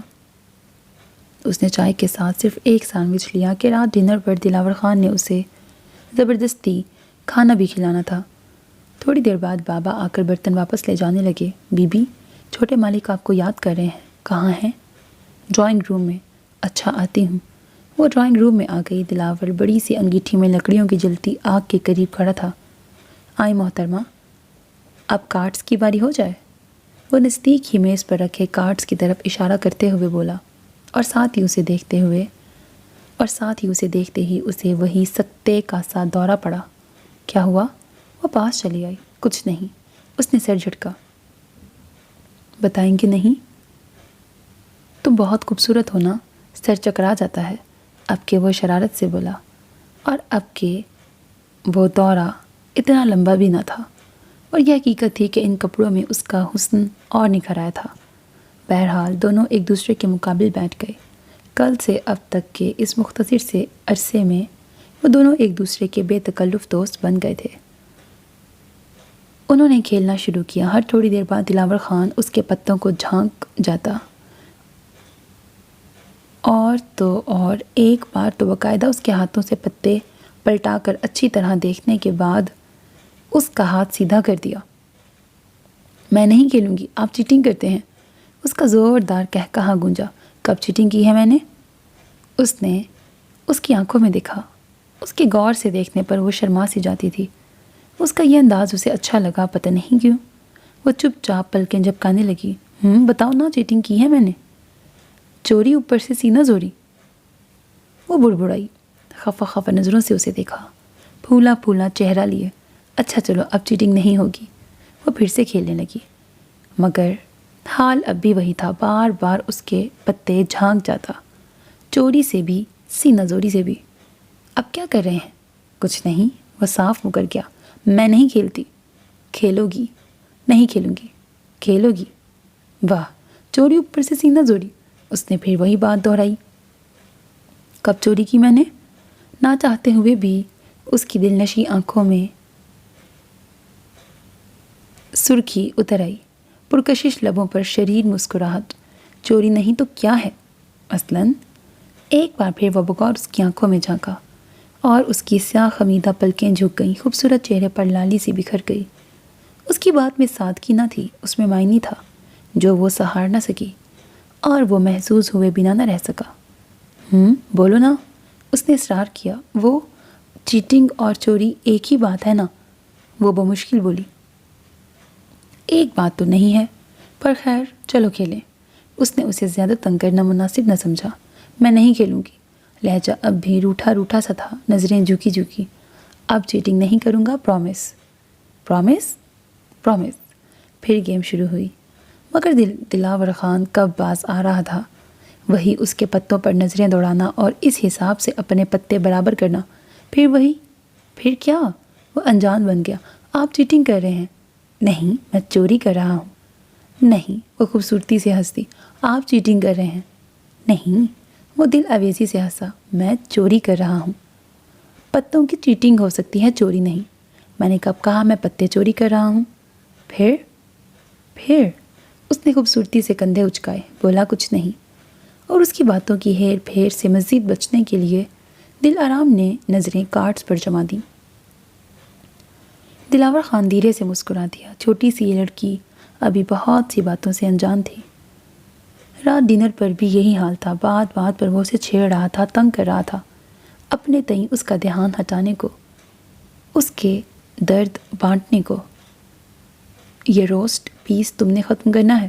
اس نے اس کی پلیٹ میں روسٹ کا ایک پیس رکھا۔ کیسے ختم کروں گی؟ وہ پھر پریشان ہو گئی۔ رو نہیں بس۔ میں کب رو رہی ہوں؟ دکھاؤ آنکھیں۔ اور اس نے جھکی پلکیں اٹھا کے اسے دیکھا۔ اس کی روٹی روٹی آنکھوں میں بلا کی اٹریکشن تھی۔ دلاور خان نے نظریں اپنی پلیٹ پر جما دیں۔ ٹھیک ہے، نہیں رو رہی، وہ آہستہ سے بولا، اور دل آرام گلاس میں اٹھا کر پیپسی کا گھونٹ لینے لگی۔ تمہارے ہاتھ بھی خوبصورت ہیں۔ وہ پھر شروع ہو گیا۔ تھینک یو، وہ بھی اسی لہجے میں بولی۔ بولتی بھی خوبصورت ہو۔ Thanks again. تمہاری ادائیں بھی خوبصورت ہیں۔ اور وہ بے اختیار ہنس دی۔ اوہ مائی گاڈ، تمہارے دانت واقعی بہت خوبصورت ہیں۔ بس کرے نا، تم بھی میری تعریف کرو، اس میں کیا ہے؟ آپ بہت اچھے ہیں۔ وہ تو میں ہوں۔ بہت اچھی باتیں کرتے ہیں۔ سو تو ہے۔ بہت تنگ بھی کرتے ہیں۔ شاید۔ مت تنگ کریں۔ اچھا۔ وہ فوراً مصالحت پر اتر آیا۔ تھوڑی دیر دونوں طرف خاموشی سی چھائی رہی۔ دلاور خان کو سوچ رہا تھا جیسے۔ سنو، وہ دھیرے سے گویا ہوا۔ جی، میں کل جا رہا ہوں۔ یہ فیصلہ اس نے ابھی ابھی ان چند لمحوں میں کیا تھا، پتہ نہیں کیوں۔ کیا؟ اس کا رنگ بدل سا گیا، جیسے اس کے اس اچانک فیصلے کے لیے تیار نہیں تھی۔ کام ہوتے ہیں نا وہاں۔ واپس کب آئیں گے؟ اس کا لہجہ بھی بیٹھ سا گیا۔ یہ تو کام پر منحصر ہے، وہیں جا کے معلوم ہوگا۔ وہ چپ ہو گئی۔ چند لمحے پہلے کی ساری چہکار جاتی رہی۔ پلکیں اوپر اٹھائیں، گہری جھیلیں دھواں دھواں ہو رہی تھیں۔ کیا ہوا؟ جانے کیوں اس کے لہجے میں تجسس سا تھا۔ کل مت جائیں۔ اس کی آواز رند سی گئی، ساتھ ہی وہ کرسی سے اٹھ کھڑی ہوئی۔ دلاور خان نے اسے ہاتھ سے پکڑ لیا۔ بیٹھو۔ اس کے لہجے میں تحکم سا تھا۔ وہ چپ چاپ بیٹھ گئی۔ کھانا پورا کرو۔ آپ کل مت جائیں، اس نے پھر کہا۔ کام بھی تو ہے نا وہاں، وہ اسے سمجھانے کے انداز میں بولا۔ پھر بھی مت جائیں۔ کیوں؟ اب پھر وہ اسے چھیڑ رہا تھا۔ میں اکیلی ہو جاؤں گی پھر سے۔ بس اکیلے ہونے کا خوف ہے؟ نہیں، وہ اپنی الجھن خود نہیں سمجھ پا رہی تھی۔ تو پھر؟ پتہ نہیں۔ پہلے بتاؤ۔ اسے تنگ کرنے میں اسے مزہ آ رہا تھا۔ بس آپ مت جائیں۔ اس کا دل نہیں کر رہا تھا کہ وہ جائے، اور دل کی بات اسے کیسے سمجھائے؟ یہ بات اس نے خود ابھی نہیں سمجھی تھی، اسے کیا سمجھاتی؟ دلاور خان دھیرے سے مسکرا دیا۔ اچھا کل نہ جاؤں یا بالکل نہ جاؤں؟ ہاں، مجھے نہیں پتہ۔ وہ اٹھ کر چلنے لگی۔ کھانا تو ختم کرو، اس نے کہا، مگر وہ مڑ کر دیکھے بغیر ہی کمرے سے نکل گئی۔ دلاور خان آہستہ سا مسکرا دیا۔ وہ بولی تھی، دل کے جذبوں سے انجان تھی، لیکن وہ اتنا نا سمجھ نہیں تھا۔ اس کے پلکوں کی ہر جنبش سے وہ اس کی دل کی بات سمجھ رہا تھا۔ کچھ سوچتے سوچتے وہ کھانا کھانے لگا۔ رات کے 12 بج رہے تھے۔ آگ کے قریب صوفے پر بیٹھی کتاب کے اوراق بے خیالی میں پلٹاتی، جانے کن سوچوں میں گم تھی وہ۔ اچانک دروازے پر دستک ہوئی۔ آ جائیں۔ دروازہ تھوڑا سا کھلا تھا۔ رات کے کپڑے پر ہاف لینتھ گرم گاؤن پہنے، جیبوں میں ہاتھ دیے دلاور خان کھڑا تھا۔ میکل نہیں جا رہا۔ وہیں کھڑے کھڑے اس نے سامنے بیٹھی دل آرام کو مطلع کیا۔ وہ اچانک ہل اٹھی۔ Many thanks sir, and now good night. Good night. اور دلاور خان دروازہ بند کرتے ہوئے سیڑھیوں کی طرف بڑھا۔ گاؤن اتار کر صوفے کے بازو پہ ڈالتے ہوئے وہ بستر میں گھس گیا۔ بیڈ سائڈ ٹیبل پر رکھی کتاب اٹھائی اور آنکھ پلٹنے لگا۔ میں کل جا رہا ہوں۔ ڈنر ٹیبل پر اس نے دل آرام سے کہا تھا۔ کیوں؟ اس کا رنگ تک پیلا ہو گیا تھا۔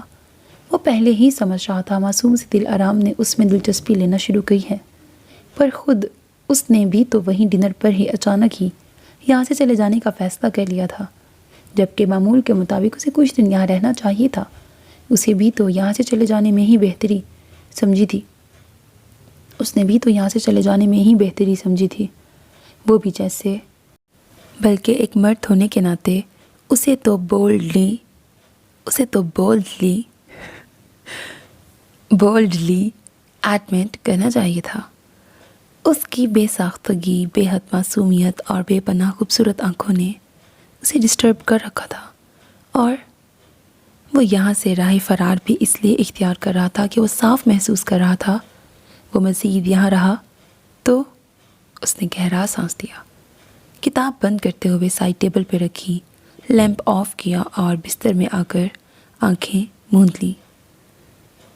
دلاور خان کو گئے کافی دن ہو گئے تھے۔ بھولی بھالی دل آرام بے قرار سی تھی، بیکل سی۔ اس نے بہت سوچا، اپنی بے چینی کا تجزیہ کیا۔ پہلے اس کا خیال تھا کہ اس پر اتنا بڑا صدمہ آ پڑا تھا، یہ اس کا اثر تھا کہ وہ دلاور خان کے چلے جانے کے بعد اداس محسوس کر رہی تھی۔ پھر سوچا چونکہ اس ویرانے میں کوئی ہمدرد ملا تھا، اس جگہ میں اس کے آ جانے سے رونق ہو گئی تھی، اس کے چلے جانے سے یہ سب جاتا رہا تھا۔ یہ شاید اس کا رد عمل تھا کہ وہ اپنے آپ کو بہت اکیلا، بے چین اور بے قرار محسوس کر رہی تھی۔ مگر آج دھیرے دھیرے خود بخود اس کے قدم سیڑھیوں کی طرف بڑھے اور پھر اس کے بیڈ روم میں اس کی پہلی نظر اس کی تصویر پہ پڑی۔ وہ اس طرف کھنچتی چلی گئی، بغور اس کی تصویر دیکھنے لگی۔ پرکشش نگوش، دلنشیں آنکھیں اور لبوں پر گھائل کر دینے والی مسکراہٹ۔ اپنی زندگی کے ان مختصر سالوں میں اسے پہلی بار احساس ہوا تھا وہ اسے پیارا لگتا تھا، اپنا لگتا تھا، اور پھر اسے اپنی بے چینی اور بے قراری کا جواب مل گیا۔ مگر ساتھ ہی اس کا دل دھک دھک کرنے لگا۔ یہ سب کیا تھا اور کیا ہوگا؟ اگر اسے کوئی اور لڑکی پسند ہو تو، اگر اس کی منگنی وغیرہ ہوئی ہو تو، اور اگر یہ وجوہات نہ بھی ہوں اور وہ پھر بھی اسے بدلے میں پیار نہ دے سکتا ہو تو، ضروری تو نہیں کہ وہ اسے چاہنے لگی تھی تو وہ بھی اسے پیار کرنے لگا تھا۔ اسی شش و پنج میں وہ دھیرے دھیرے چلتی کھڑکی کے پاس آ گئی۔ چٹانوں میں ہی اگا ایک قد آور درخت اس کی کھڑکی پر سے اونچا نکلتا جیسے آسمان کو چھو رہا تھا۔ اس نے سامنے دیکھا، دریا کی سطح قہر میں ڈوبی لگ رہی تھی۔ اسے سخت سردی کا احساس ہوا، جھرجھری سی آ گئی۔ وہ کھڑکی سے ہٹ آئی، ایک نظر اور دلاور خان کی تصویر کو دیکھا۔ وہ اسے اپنے بہت نزدیک لگا، بہت قریب۔ سوچوں میں ڈوبی وہ سیڑھیاں اترنے لگی۔ آؤ بیٹا، ناشتہ کر لو۔ بابا تھے، ہاتھوں میں ناشتے کی ٹرے تھامے اس کے کمرے میں جا رہے تھے۔ دلاور خان کے جانے کے بعد وہ پھر سے اپنے کمرے میں کھانا کھانے لگی تھی۔ وہ آگ کے قریب صوفے پہ بیٹھ گئی، اورنج جوس اٹھا لیا۔ بابا ابھی وہیں کھڑے تھے۔ بیٹا خوب کھایا پیا کرو، چھوٹے مالک جاتے وقت تاکید کر گئے تھے۔ بیٹھے نا بابا۔ وہ پاس ہی قالین پہ بیٹھ گئے۔ ناشتہ پورا کرو۔ اچھا جی بابا، وہ مسکراتے ہوئے بولی۔ کسی بھی چیز کی ضرورت ہو تو بلا تکلف بتایا کرو، ویرانہ ہے پر ہر چیز موجود ہے، اللہ کا فضل ہے۔ ویرانے کے ساتھ ہی دل آرام کو خیال آیا، بابا آپ کب سے یہاں ہیں؟ ٹوسٹ پر شہد لگاتے لگاتے اس نے پوچھ لیا۔ کوئی 1 سال ہو گیا، چھوٹے مالک کے ساتھ آیا ہوں۔ ویسے ہم پشتوں سے مالکوں کے نمک حلال ہیں۔ یہ گھر کب خریدا آپ لوگوں نے؟ اس گھر کے متعلق تو وہ اکثر سوچتی رہتی تھی۔ بیٹا یہ خریدا نہیں، بنوایا تھا، کسی زمانے میں بزرگوں کا یہاں سے گزر ہوا تھا۔ جگہ پسند آ گئی اور گھر بنوا لیا۔ یہ چھوٹے مالک کے دادا کو ورثے میں ملا تھا، پھر بڑے صاحب کو اور یوں چھوٹے مالک کو۔ بڑے صاحب کو یہ جگہ بہت پسند ہے، کہتے ہیں اس ویرانے میں سکون ہے، مگر چھوٹے مالک کو ان سے بھی بڑھ کر عزیز ہے یہ جگہ۔ وہ دلچسپی سے سن رہی تھی۔ پھر بابا نے خود ہی سب بتانا شروع کیا، وہ لوگ کون تھے، کہاں کے رہنے والے تھے، کیا کرتے تھے وغیرہ۔ تو بنیادی طور پر جاگیردار تھے یہ لوگ، انڈسٹریلسٹ تھے۔ دلاور خان کی آن بان سے بھی لگتا تھا۔ بہرحال بابا اس دن کرمو کہہ رہا تھا، دلاور صاحب لڑکی کے ذکر سے بھی دکتے ہیں۔ پتہ نہیں کیسے دنوں سے ذہن میں کلبلی مچائی یہ بات اس کی زبان پہ بھی آ گئی۔ ہاں بیٹا، بہت بری ہوئی ان کے ساتھ۔ اپنے چھوٹے مالک ابھی پچھلے سال ہی ولایت سے لوٹے ہیں، چارٹرڈ اکاؤنٹنسی پڑھ کر آئے ہیں۔ وہاں اس دوران ان کی ملاقات ایک پاکستانی ماں بیٹی سے ہوئی۔ بس اس کے بعد نازیہ کی ماں کبھی چھوٹے مالک کو ڈنر پہ بلاتی، کبھی پکنک پر۔ ملک سے دور مالک اپنے ہم وطنوں کی اتنی محبت دیکھ کر خوش تھے۔ جلد ہی نازیہ نے محبت کا اظہار کیا، چھوٹے مالک بھی اس کی محبت میں ڈوبتے چلے گئے۔ چھوٹے مالک کے دوست شاہد صاحب بھی وہیں ان کے ساتھ پڑھتے تھے۔ یہ سب بات میں انہوں نے ہی بڑے صاحب کو بتایا۔ کہتے تھے نازیہ وہیں پلی بڑی تھی، ننگے کپڑے، سگریٹ، شراب سب کچھ کرتی تھی۔ چھوٹے مالک سے پہلے جن لڑکوں سے جان پہچان تھی ان سے اب بھی ملتی رہتی تھی۔ چھوٹے مالک اسے یہ سب چھوڑ دینے کو کہتے تھے مگر وہ نہیں مانتی تھی۔ شاہد صاحب نے چھوٹے مالک کو سمجھانے کی کوشش کی کہ وہ لڑکی ان کے ٹائپ کی نہیں تھی، مگر چھوٹے مالک پر پتہ نہیں کیا جادو تھا کیا تھا اس نے کہ ان ساری خامیوں کے باوجود اسے چھوڑنے پر قادر نہ تھے۔ اسی اثنا میں ایک دن چھوٹے مالک کا ایکسیڈنٹ ہو گیا، کمر پر چوٹ آئی تھی۔ ڈاکٹروں کا خیال تھا کہ شاید خدا نخواستہ ٹانگیں بیکار ہو جائیں گی۔ نازیہ انہیں دیکھنے گئی، لیکن ٹانگوں کے بارے میں معلوم ہوا تو واپس مڑ کر ہی نہیں پوچھا۔ ماں باپ تک بھی دوبارہ نہیں گئے۔ چھوٹے مالک کو نازیہ کے لیے بےتاب دیکھ کر شاہد صاحب نے نازیہ کو ان سے ملنے اسپتال جانے کو کہا، تو اس نے صاف کہہ دیا کہ زندگی بہت خوبصورت ہے اور وہ اسے ایک اپاہج کے لیے قربان نہیں کر سکتی۔ اس کا بوائے فرینڈ اب بھی اس کا منتظر ہے اور وہ جلدی اس کے ساتھ الگ فلیٹ میں جانے والی ہے۔ شاہد صاحب چھوٹے مالک کے سامنے ادھر ادھر کے بہانے بناتے رہے مگر حقیقت بتانے کی ہمت نہیں پا رہے تھے اپنے میں۔ پھر اللہ کا کرم ہوا، چھوٹے مالک صحت یاب ہو کر ہسپتال سے اپنے فلیٹ پر آ گئے۔ نازیہ کے گھر گئے، اس کی ماں چھوٹے مالک کے مزاج سے واقف تھی۔ ڈرتے بتایا کہ وہ الگ فلیٹ میں چلی گئی ہے، مگر وہ فکر نہ کریں، وہ جلدی اسے منا کے واپس لے آئے گی۔ اس پر چھوٹے مالک نے کہا کہ اگر نازیہ آئی تو وہ اس کی ٹانگیں توڑ دیں گے۔ اس کے باوجود نازیہ ایک بار پھر چھوٹے مالک کے پاس گئی، بہت معافیا مانگی۔ اس کی ماں بیچ میں پڑ گئی صلح صفائی کرانے۔ وہ کسی طور چھوٹے مالک کو ہاتھ سے نکالنا نہیں چاہتی تھی، لیکن چھوٹے مالک سخت بد دل ہو چکے تھے، ان کی ایک نہ چلنی تھی، قطع تعلق کر لیا۔ پڑھائی ختم ہوئی تو واپس آ گئے۔ یہاں آ کر بھی اس سانحے کا اثر برقرار رہا۔ لڑکی ذات سے اعتبار ہی اٹھ گیا۔ چھوٹے مالک کا بھی دکتے ہیں لڑکی کے ذکر سے آج بھی۔ بیگم صاحب حیات نہیں ہیں۔ بڑے صاحب کی بہت خواہش تھی کہ آتے ہی ان کی شادی کسی اچھی سی لڑکی سے کرا دے، مگر کس میں ہمت ہے کہ ان کے سامنے لڑکی کا نام لے۔ بابا نے ٹھنڈی سانس لی، چند لمحے خاموش رہے۔ اب تو جب سے ولایت سے آئے ہیں زیادہ تر یہیں رہتے ہیں، کہتے ہیں شہر کے ہنگاموں میں دل گھبراتا ہے۔ ویرانوں میں بسنے لگے ہیں میرے سرکار۔ یہ جنگلی جھاڑیاں اور بیلیں دیکھتی ہو باہر، کہتے ہیں انہیں ہاتھ مت لگاؤ، اگنے دو، اچھے لگتے ہیں مجھے ویرانے۔ اب تو جلدی چلے گئے، میرا خیال ہے صرف تمہیں دیکھنے آئے تھے۔ کوئی کام ہوگا ضروری جو چلے گئے، ورنہ اتنی جلدی نہیں جاتے۔ ایک چکر میں 20-25 دن تو رہتے ہیں۔ بڑے صاحب چاہتے ہیں کہ صاحب ان کے ساتھ کاروبار سنبھالیں، مگر زیادہ زور نہیں دیتے۔ سمجھتے ہیں چوٹ کھائے ہوئے ہیں، وقت لگے گا سنبھلتے۔ ایک بندہ مخلص ہو اور دوسرا آگے سے دھوکہ دے دے تو بہت چوٹ لگتی ہے دل پہ۔ دل آرام نے ناشتہ کر لیا تھا، بابا خالی برتن لے کے چل دیے۔ کچھ دیر وہ یوں ہی کھڑی کھڑکی سے اس پار شہر کی دھندلی بلڈنگز کو تکتی رہی، پھر کل کا ادھورا چھوڑا ناول اٹھا کے بستر میں گھس گئی، مزے سے پڑھنے لگی۔ تھوڑی دیر بعد دروازے پر دستک ہوئی، بابا تھے۔ کرسٹل کی خوبصورت ٹرے میں ڈرائی فروٹ لیے اندر آ گئے۔ بیٹی یہ کھاؤ اور پڑھتی جاؤ۔ انہوں نے ٹرے اس کے بیڈ سائڈ ٹیبل پہ رکھ دی۔ شکریہ بابا، کتنا خیال ہوتا تھا انہیں اس کا۔ بیٹی چھوٹے مالک کا پیغام ملا ہے۔ شام کی فلائٹ سے پہنچ رہے ہیں۔ انہوں نے اسے یوں بتایا جیسے وہ بھی اس گھر کی ایک فرد تھی۔ اچھا؟ وہ اپنی بے پناہ خوشی چھپاتے ہوئے بولی۔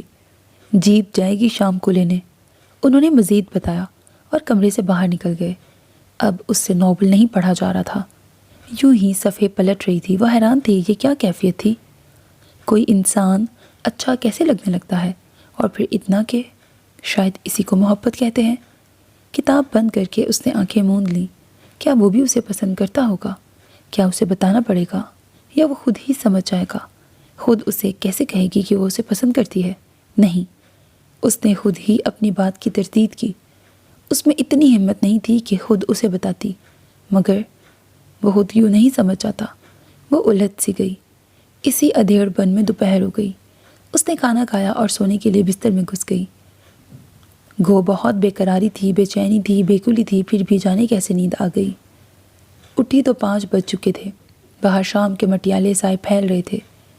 کھڑکی سے باہر دور دریا پار شہر کی بتیاں جھل مل کرنے لگی تھیں۔ کوریڈور میں مٹی کے تیل کے فانوس روشن ہو گئے تھے۔ وہ بستر سے اٹھ آئی، نہائی، روشن گرین پرنٹڈ قمیص دوپٹے والا ڈریس پہنا، اسی سے میچ کرتا سویٹر اور شوز پہنے، بالوں پر برش کیا، اپنی پسندیدہ پرفیوم سپرے کی اور غیر ارادی طور پر دلاور خان کا انتظار کرنے لگی۔ آج تو جانے کیا بات تھی، اس کا سامنا کرنے کا سوچتے ہوئے اسے کچھ شرم سی بھی آ رہی تھی، کچھ گھبرائی سی بھی تھی۔ کیسے کرے گی اس کا سامنا؟ جیپ اسے لینے ایئرپورٹ جانے لگی تو اس کا دل یکبارگی دھڑکا۔ پھر وہ پہنچ گیا۔ اس کی جیپ کی لائٹس اندر پڑی، گیٹ کھلا تو اس کا دل دھک دھک کرتا جیسے پنجرہ توڑ کر باہر آنے لگا تھا۔ کھڑکی سے ہٹ کر وہ آگ کے قریب صوفے پہ بیٹھ گئی۔ تبھی کوریڈور میں اس کے بھاری قدموں کی آہٹ سنائی دی۔ اس کے دل کی دھڑکنیں بے ترتیب ہونے لگیں۔ وہ سیدھا اوپر اپنے کمرے میں گیا اور قدرے اسے چین آیا۔ اوہ، وہ کتنی گھبرائی ہوئی تھی۔ کافی دیر بعد دوبارہ سیڑھیاں اترتے اس کے قدموں کی چاپ سنائی دی۔ وہ پھر سے بوکھلانے لگی۔ بابا، ویٹر کو کہیں کافی اور میم صاحبہ کے لیے چاکلیٹ بنا کر انہی کے کمرے میں لے آئیں۔ اب کیا ہوگا، وہ تو ادھر ہی آ رہا ہے۔ وہ صوفے میں سمٹ کے بیٹھ گئی، نظریں آگ پر جما دی۔ ٹھک ٹھک، دروازے پر دستک ہوئی۔ یس، وہ آہستہ سے بولی، اور وہ اندر تھا۔ اب سیدھا اس کے پاس چلا آیا۔ دل آرام نے جھٹ چہرہ گھٹنوں پر رکھ دیا۔ وہ کسی طور بھی اس کا سامنا نہیں کر سکتی تھی۔ اس کی اس حرکت کو چاہے کوئی بھی نام دیا جاتا، بدتمیزی، لیک آف کرٹیسی، کچھ بھی۔ Good evening ma'am. وہ اس کے پاس کھڑا اس کے جھکے سر کو دیکھ رہا تھا، اور کوئی اور سمجھتا نہ سمجھتا دلاور خان بات کی تہہ تک پہنچ گیا، اس لیے کہ وہ اتنی معصوم تھی کہ اس سے یہی توقع کی جا سکتی تھی۔ وہ اس کے سامنے قالین پر 2 زانوں ہو کے بیٹھ گیا۔ چہرہ تو اوپر اٹھاؤ، میں اتنی دور سے آیا ہوں اور تم دیکھنا بھی پسند نہیں کرتی۔ یہ اچھا نسخہ تھا۔ جھٹ اس نے چہرہ اوپر اٹھا لیا۔ وہ تو ساری کی ساری سرخ ہو چکی تھی۔ میری طرف دیکھو۔ اس نے خوبصورت آنکھیں اوپر اٹھائیں۔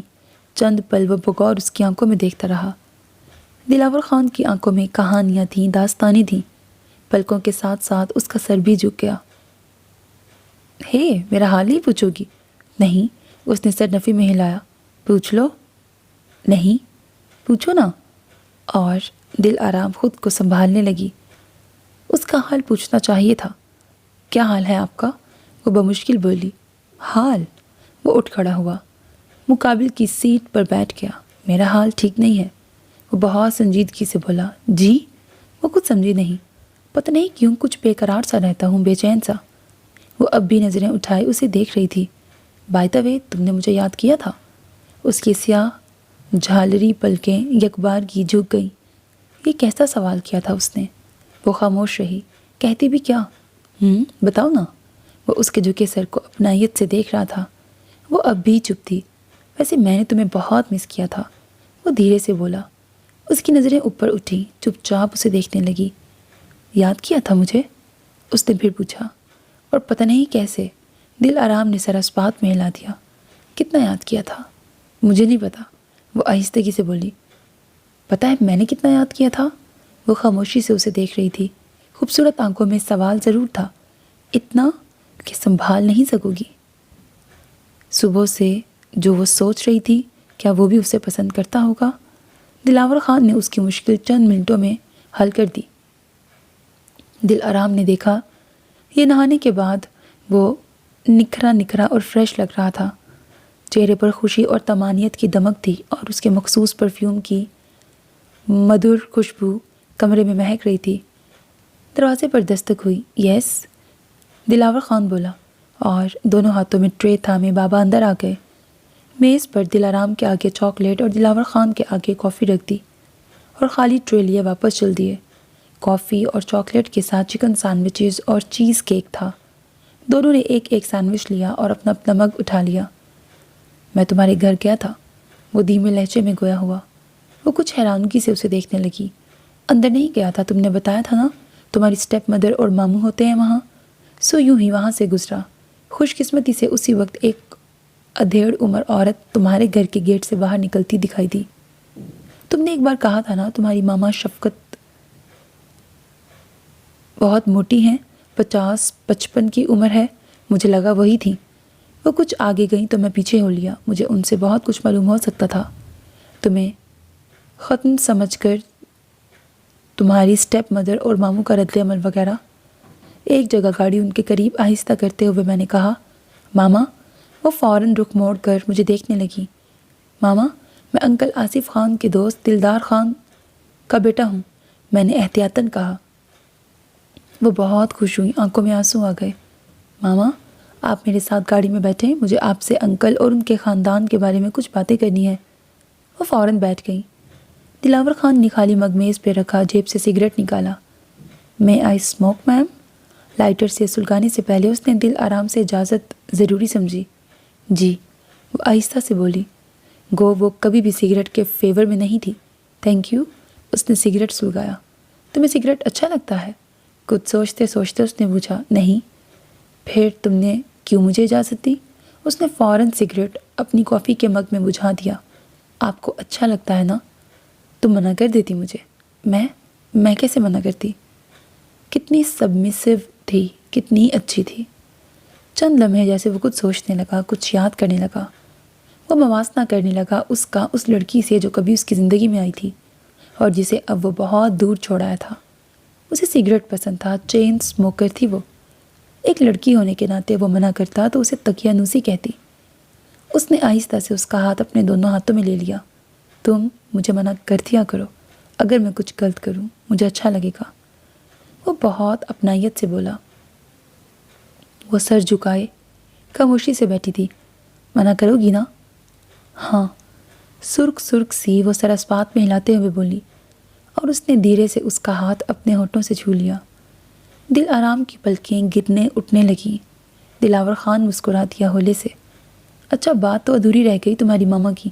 جی، وہ پھر سر اٹھا کر اسے دیکھنے لگی۔ ماما میرے ساتھ بیٹھیں تو پہلے تو خوب روئیں، تمہارے پیرنٹس کو اور تمہیں یاد کر کر کے روتی رہیں۔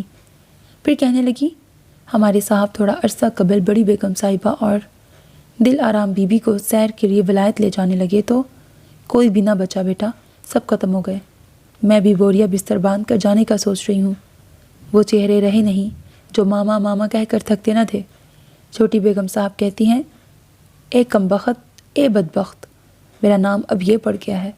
میں بڑی بیگم کی چہیتی جو تھی۔ پھر ان کا بھائی نواز بیرسٹر صاحب سبحانی صاحب کے پاس گیا، مال جائیداد ہتھیانے، مگر خدا کی شان دیکھو، صاحب دل کا دورہ پڑنے کے بعد کسی کو کچھ بھی بتائے بغیر اپنی وصیت لکھ چکے تھے۔ یہ کوٹھی بڑی بیگم صاحبہ کے نام ہے، یہیں شہر میں ایک اور کوٹھی ہے، وہ چھوٹی بیگم صاحبہ کے نام کی ہے۔ باقی 3-4 کوٹھیاں ہیں، میلوں پھیلی زمینیں ہیں، بہت بڑی زمینداری ہے، یہ سب دل آرام بی بی کے نام ہیں۔ اب چھوٹی بیگم اور ان کے بھائی دن رات وکیلوں کے دروازے کھٹکھٹاتے پھر رہے ہیں اور شاید مالک بن بھی جائیں۔ صاحب کا کوئی وارث باقی جو نہیں رہا۔ ایک بار پھر وہ رو دی۔ آپ کے صاحب کی وارث زندہ ہے، میں نے کہا۔ کیا کہہ رہے ہو بیٹا؟ اخبار میں تو سب کی تصویریں بھی چھپی ہیں کہ سب ختم ہو گئے ہیں۔ نہیں، دل آرام زندہ ہے اور ٹھیک ٹھاک ہے۔ میں نے انہیں بتایا، یہاں سے بہت دور جہاں جہاز گرا تھا وہیں دریا کی لہروں نے ہمارے گھر کے پیچھے چٹان پر ڈال دیا تھا۔ ہمارے ملازموں نے سنبھالا، ڈاکٹر نے دیکھ بھال کی، میں بھی گیا تھا، اب بالکل ٹھیک ہے اور آپ کو یاد کرتی ہے۔ تو بیٹا مجھے لے چلو نا اس کے پاس، میرا بوریا بستر بھی۔ روتی روتی دل آرام ہنس پڑی۔ مجھے بھی ان کی بے صبری پر ہنسی بھی آئی تھی۔ ویسے انہیں دیکھ کر خود بخود بھی ہنسی آ جاتی ہے۔ آپ میری ماما پہ ہنس رہے ہیں؟ میں نہیں ہنستا، آ جاتی ہے ہنسی۔ ویسے بہت کیوٹ ہے تمہاری ماما شفقت۔ دل آرام نے انگلیوں کی بوروں سے آنسو پوچھے۔ میں نے ان سے کہا فی الحال وہ وہیں رہیں، کہیں بھی مت جائیں، ان لوگوں پر نظر رکھیں، کس کے پاس جاتے ہیں کیا کرتے ہیں، میرا مطلب ہے تمہاری جائیداد وغیرہ کے بارے میں ٹھیک ہے۔ ماما بولی، خدا میری بچی کی عمر دراز کرے، منہ کالے ہوں ان کے، ورنہ میں پالش سے کالے کر دوں گی، کیڑے پڑے بڑے بڑے 3 میٹر۔ دلاور خان مسکرا کر کہہ رہا تھا اور دل آرام کو شبہ گزرا، پالش اور 3 میٹر دلاور خان کے ایجاد تھے، 3 میٹر سے بڑے نہیں۔ اور دلاور خان کا زوردار کہا بلند ہوا، بس یہ آخری بات میری ہے، اور پالش والی یہ ماما نے کہی تھی، غلطی سے شاید۔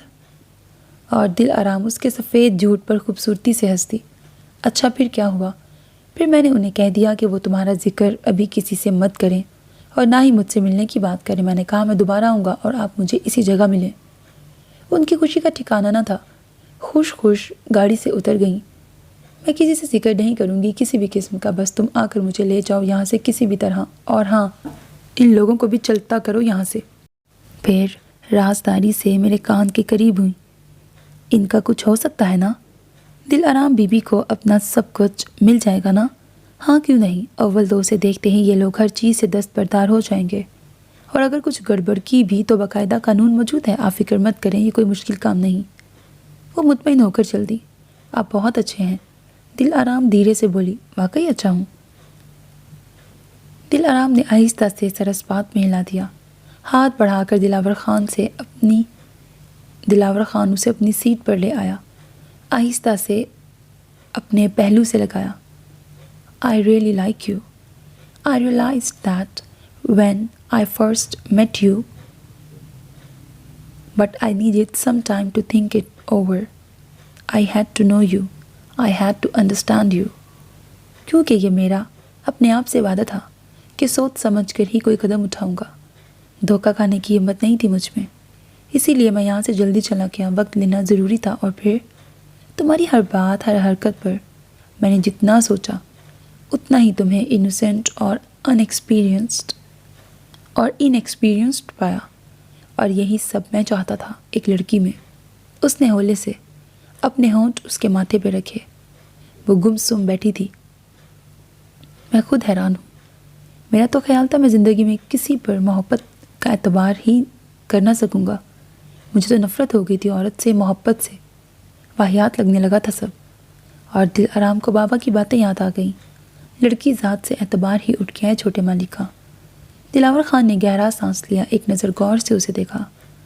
تم میں کیا ہے؟ ہاں؟ اس کی جھکی پلکیں اوپر اٹھیں۔ تمہاری ان آنکھوں نے مجھے ہانٹ کر رکھا ہے، کیا بنے گا میرا؟ آپ بھی مجھے بہت اچھے لگتے ہیں، وہ دھیرے سے بولی۔ تم صرف میری ہو نا؟ وہ سمجھ گئی، سانپ کا کانٹا رسی سے بھی ڈرتا تھا۔ بولو نا، تم صرف میری ہو۔ وہ صرف میری پر بار بار زور دے رہا تھا کہ نازیہ صرف اس کی نہیں تھی، اس لیے ہوں نا؟ وہ بہت مشکل سے بولی، آئی لو یو۔ ایک بار پھر اس نے اسے پیار کیا۔ دل آرام آہستہ سے اٹھ کر واپس اپنی جگہ پہ آ گئی۔ وہ وہیں بیٹھا تھا، مطمئن سا، مسرور سا۔ آپ واقعی ماما کو لے کر آئیں گے؟ دل آرام نے پوچھا۔ ہاں، اٹھا ہی لے گا انہیں بھی جہاز، اس نے خوشگواری سے کہا۔ دل آرام ہنس دی، دور کہیں بجتے پائلوں کی سی ہنسی۔ وہ مسحور سا اسے دیکھتا رہا۔ میں ویسے بھی چاہتا تھا یہاں کوئی عورت ہو تمہارے پاس، مگر فی الحال میں نے تمہارا ذکر گھر میں نہیں کیا، اور پھر ماما تمہارے لیے ہر لحاظ سے بہتر ہیں۔ دل آرام خوش ہو گئی۔ وہ نہیں ہوگا تو وہ اکیلے بھی نہیں ہوگی، اور پھر اس کے ماں باپ کے ساتھ ماما بھی تو ان کے گھر کی ایک فرد تھی، کوئی تو ہوگا اس کا دکھ سکھ بانٹنے والا۔ اوکے میم، وہ اٹھ کھڑا ہوا، اب چلتا ہوں ذرا اوپر۔ لیٹوں گا تھوڑی دیر، رات ڈنر پہ ملاقات ہوگی پھر۔ وہ خاموشی سے اسے جاتا دیکھتی رہی۔ ڈنر کے بعد وہ اوپر جانے لگا اور وہ اپنے کمرے میں۔ رات اکیلے ڈر تو نہیں لگتا؟ نہیں، بابا تو ہوتے ہیں کوریڈور میں۔ وہی تو بات ہے، ان کی نواسی بیمار تھی، گھر گئے ہیں۔ اس مکان کے بائیں طرف قدرے فاصلے پر خالی زمین خرید کر دلدار خان نے اپنے ملازمین کے لیے چھوٹی سی کالونی بنوائی تھی۔ کوئی بات نہیں، گزارا کر لوں گی۔ بہت بولڈ ہو، وہ مسکرا دی۔ آپ کی صحبت ہے۔ تمہیں تو باتیں کرنی آتی ہیں، میں تو سمجھا تھا بس یوں ہی ہو۔ وہ اسے چھیڑ رہا تھا۔ گڈ نائٹ، وہ مسکراتے ہوئے کمرے میں جانے لگی۔ گڈ نائٹ، وہ سیڑھیوں پر آگے بڑھا۔ اوپر کمرے میں برابر کسی کے چلنے کی آواز سے وہ جاگ اٹھی۔ آدھی رات تھی، ہر طرف سناٹا تھا۔ دریا کے رخ کھلتی کھڑکی کے پردے کھلے تھے۔ ہر سو پورے چاند کی چاندنی پھیلی ہوئی تھی۔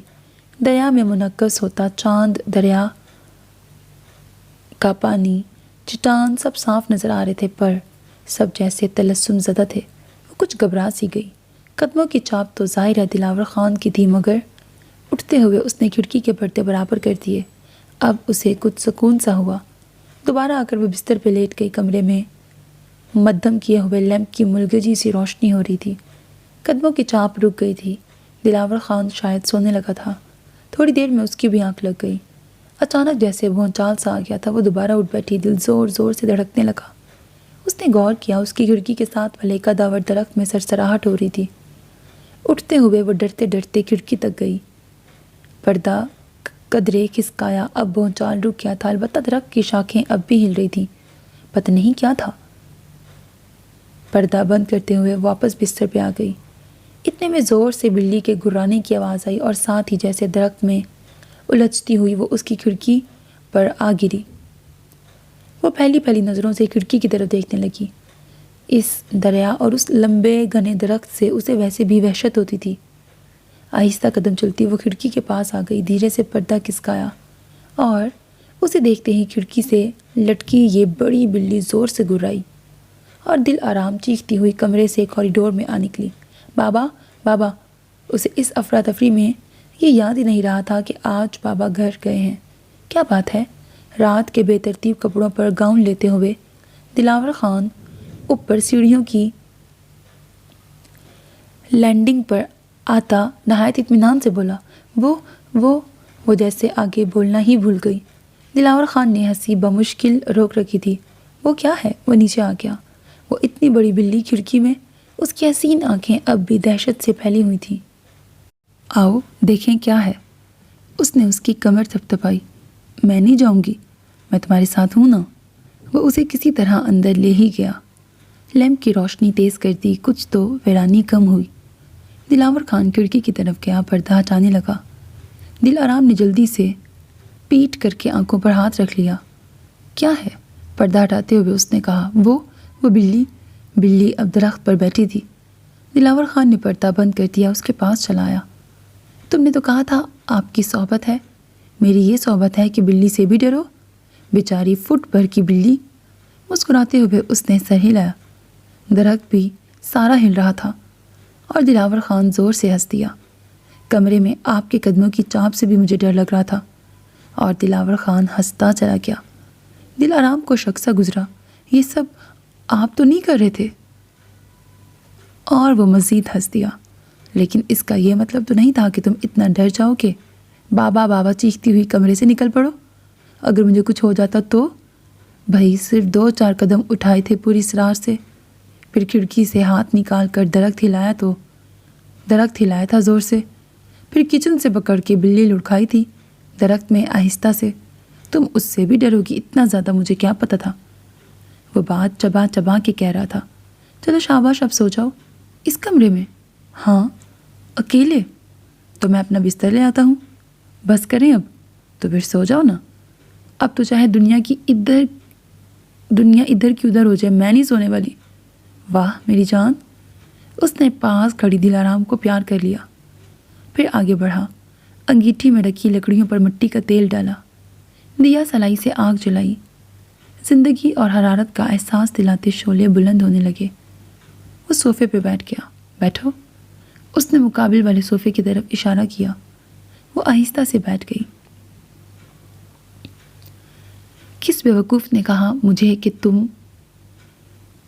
کس بیوقوف نے کہا مجھے کہ تمہیں ڈراؤ؟ اس نے پچھتاوے کے انداز میں سر ہلایا، پھر ٹانگیں آگ کی سم سیدھی پھیلاتے ہوئے صوفے پر نیم دراز ہو گیا۔ دل آرام نے دیکھا اس کی قمیض کے بٹن کھلے ہوئے تھے، گاؤن کا بیلٹ بھی جلدی میں بس یوں ہی باندھا تھا۔ گلے میں سے جھانکتا اس کا چوڑا سینہ اس کی مردانہ وجاہت کا گماس تھا۔ اس نے نظریں دوسری طرف کر لیں۔ دلاور خان جیسے سمجھ گیا، موہوم سے مسکراہٹ ہونٹوں پر لیا، بٹن بند کیے اور گاؤن اچھی طرح لپیٹ لیا۔ اب باتیں کرو میم صاحب، صبح تو کسی طرح کرنی ہی ہے۔ اس نے کروٹ دل آرام کی طرف کر لی، سر صوفے کے بازو سے ٹکا دیا۔ دل آرام اٹھی، اپنا تکیہ لائی، آہستہ سے اس کا سر اٹھاتے ہوئے اس کے نیچے دے دیا۔ وہ بھی تو اتنا کچھ کر رہا تھا اس کے لیے۔ تھینکس۔ اس نے اس کا وہی ہاتھ اپنے ہونٹوں سے لگا لیا۔ وہ چپکے سے مخالف والے صوفے پہ بیٹھ گئی۔ دلاور خان نے پھر جیب سے سگریٹ اور لائٹر نکالے۔ Cigarette is injurious to health. اسے دیکھتے دیکھتے وہ آہستہ سے بولی، تمہیں اچھا نہیں لگتا نا؟ نہیں، اس نے نفی میں سر ہلایا، بس اس وقت پینے دو، پھر چھوڑ دوں گا۔ اس وقت بھی کیوں؟ اس نے کھڑکی کی طرف اشارہ کیا۔ بلی سے ڈر لگا ہے نا؟ اس نے مسکین سی شکل بنائی اور نہ چاہتے ہوئے بھی وہ کھلکھلا کے ہنس دی۔ وہ جیسے پریوں کے دیس میں جھانجھر بج اٹھے تھے۔ وہ مسحور سا اسے دیکھنے لگا۔ سر میں درد ہونے لگا ہے۔ وہ پھر بولا، کیوں؟ تم نے بے وقت جو جگا دیا ہے۔ آپ سوئے ہی کب تھے؟ آپ تو رات سے مجھے ڈرانے کی اسکیمنگ کر رہے تھے۔ اسے یاد آ گیا، اس نے رات سونے کے لیے اوپر جاتے وقت اس سے پوچھا تھا۔ اسے رات اکیلے ڈر تو نہیں لگتا؟ اگر میں چیختی باہر نہ نکلتی تو پتہ نہیں آگے کیا کرنے والے تھے۔ اور اس کا جاندار کہا بلند ہوا۔ دل آرام صوفے پہ بیٹھی اسے دیکھتی رہی۔ اس کی خوبصورت آنکھوں میں نیند کا خمار تھا۔ تم سو جاؤ، میں گارڈ کرتا ہوں، اس نے مسکراتے ہوئے کہا۔ اس کی بات پر وہ دل آویزی سے ہنس دی۔ نہیں ٹھیک ہے، اس نے خوبصورتی سے کندھے اچکائے، تمہاری مرضی۔ اس نے سگریٹ کا کش لگایا اور دھوئیں کے مرگولوں کو دیکھنے لگا۔ تو مجھے سگریٹ چھوڑنا پڑے گا؟ ہاں۔ کب؟ کل سے۔ اس وقت ہی کیوں نہیں؟ وہ دل آرام نے کھڑکی کی طرف اشارہ کیا۔ آپ کو بلی سے ڈر لگا ہے نا؟ اس نے اسی کی بات دہرائی۔ دلاور خان کو اچھا لگا، مسکرا دیا دھیرے سے۔ وہ دونوں یوں ہی باتیں کرتے رہے، چھیڑ چھاڑ کرتے رہے اور لمحے بیتتے گئے۔ صبح کی سفیدی نمودار ہونے کو تھی۔ دلاور خان اٹھ کھڑا ہوا۔ اب جاؤ میم، نماز پڑھوں گا، قضا ہو جائے گی۔ اب جاؤں میم، نماز پڑھوں گا، قضا ہو جائے گی۔ Thank you, so nice of you, وہ ممنونیت سے بولی۔ اس نے اپنائیت سے اس کا گال تھپتھپایا اور کمرے سے باہر نکل گیا۔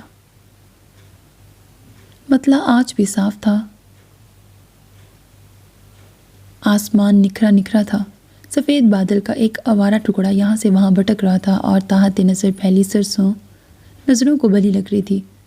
گھر سے باہر کھیتوں کے بیچ ایک چٹان پر دلاور خان کے ساتھ بیٹھی دل آرام قدرت کی ان گنت خوبصورتیوں کو دل ہی دل میں سراہ رہی تھی۔ جوگیا رنگ کے کپڑوں، گھنے ڈارک براؤن بالوں کے ساتھ بڑی بڑی خوبصورت بالیاں پہنے وہ بہت اٹریکٹیو لگ رہی تھی۔ اے لڑکی، دلاور خان نے اس کی محویت کو توڑا۔ جی؟ وہ چونک کے اسے دیکھنے لگی اور اس کی گرے ایش بلو بڑی بڑی آنکھیں اپنے پر مرکوز دیکھ کر اس نے اپنی دلنشیں آنکھیں جھپک لیں۔ دل آویزی سے مسکرا دیا۔ یہ کیسی آنکھیں ہیں؟ وہ محظوظ ہو رہا تھا۔ میں نے پہلے کبھی نہیں دیکھی۔ کیوں؟ یہ تو لینس ہیں سر۔ اور دلاور خان کو ناسیہ کے رنگ برنگے لینزز یاد آ گئے۔ خدا نہ کرے لینزوں۔ کیوں؟ مجھے ہر آرٹیفیشل چیز سے نفرت ہے۔ وہ اپنے مضبوط ہاتھ کے بیگ سے اس کا گال سہلاتے ہوئے بولا۔ سر، پتہ نہیں کیا کہنے والی تھی وہ۔ سر کیوں کہتی ہو؟ اچھا لگتا ہے، آئندہ میں آپ کو سر کہوں گی۔ مجھے تو واقعی بہت اچھا لگتا تھا۔ لوگ ڈارلنگ، سویٹ ہارٹ، ہنی اور جانے کیا کیا کہتے ہیں، اور تم؟ اسے پھر نازیہ کا خیال آیا، نہ چاہتے ہوئے بھی۔ وہ دل آرام کا اور نازیہ کا موازنہ کرنے لگا۔ وہ تو سب ٹھیک ہے مگر میں سر کہوں گی یا صاحب جی یا پھر چھوٹے مالک؟ واہ کن ناموں سے نوازا ہے۔ وہ ہنس دیا۔ بس میں سر کہوں گی اور جب بھی دل چاہے گا صاحب جی چھوٹے سرکار بھی کہوں گی۔ دلاور خان نے پرکشش انداز میں کندھے اچکائے۔ As you wish. آپ بہت اچھے ہیں سر۔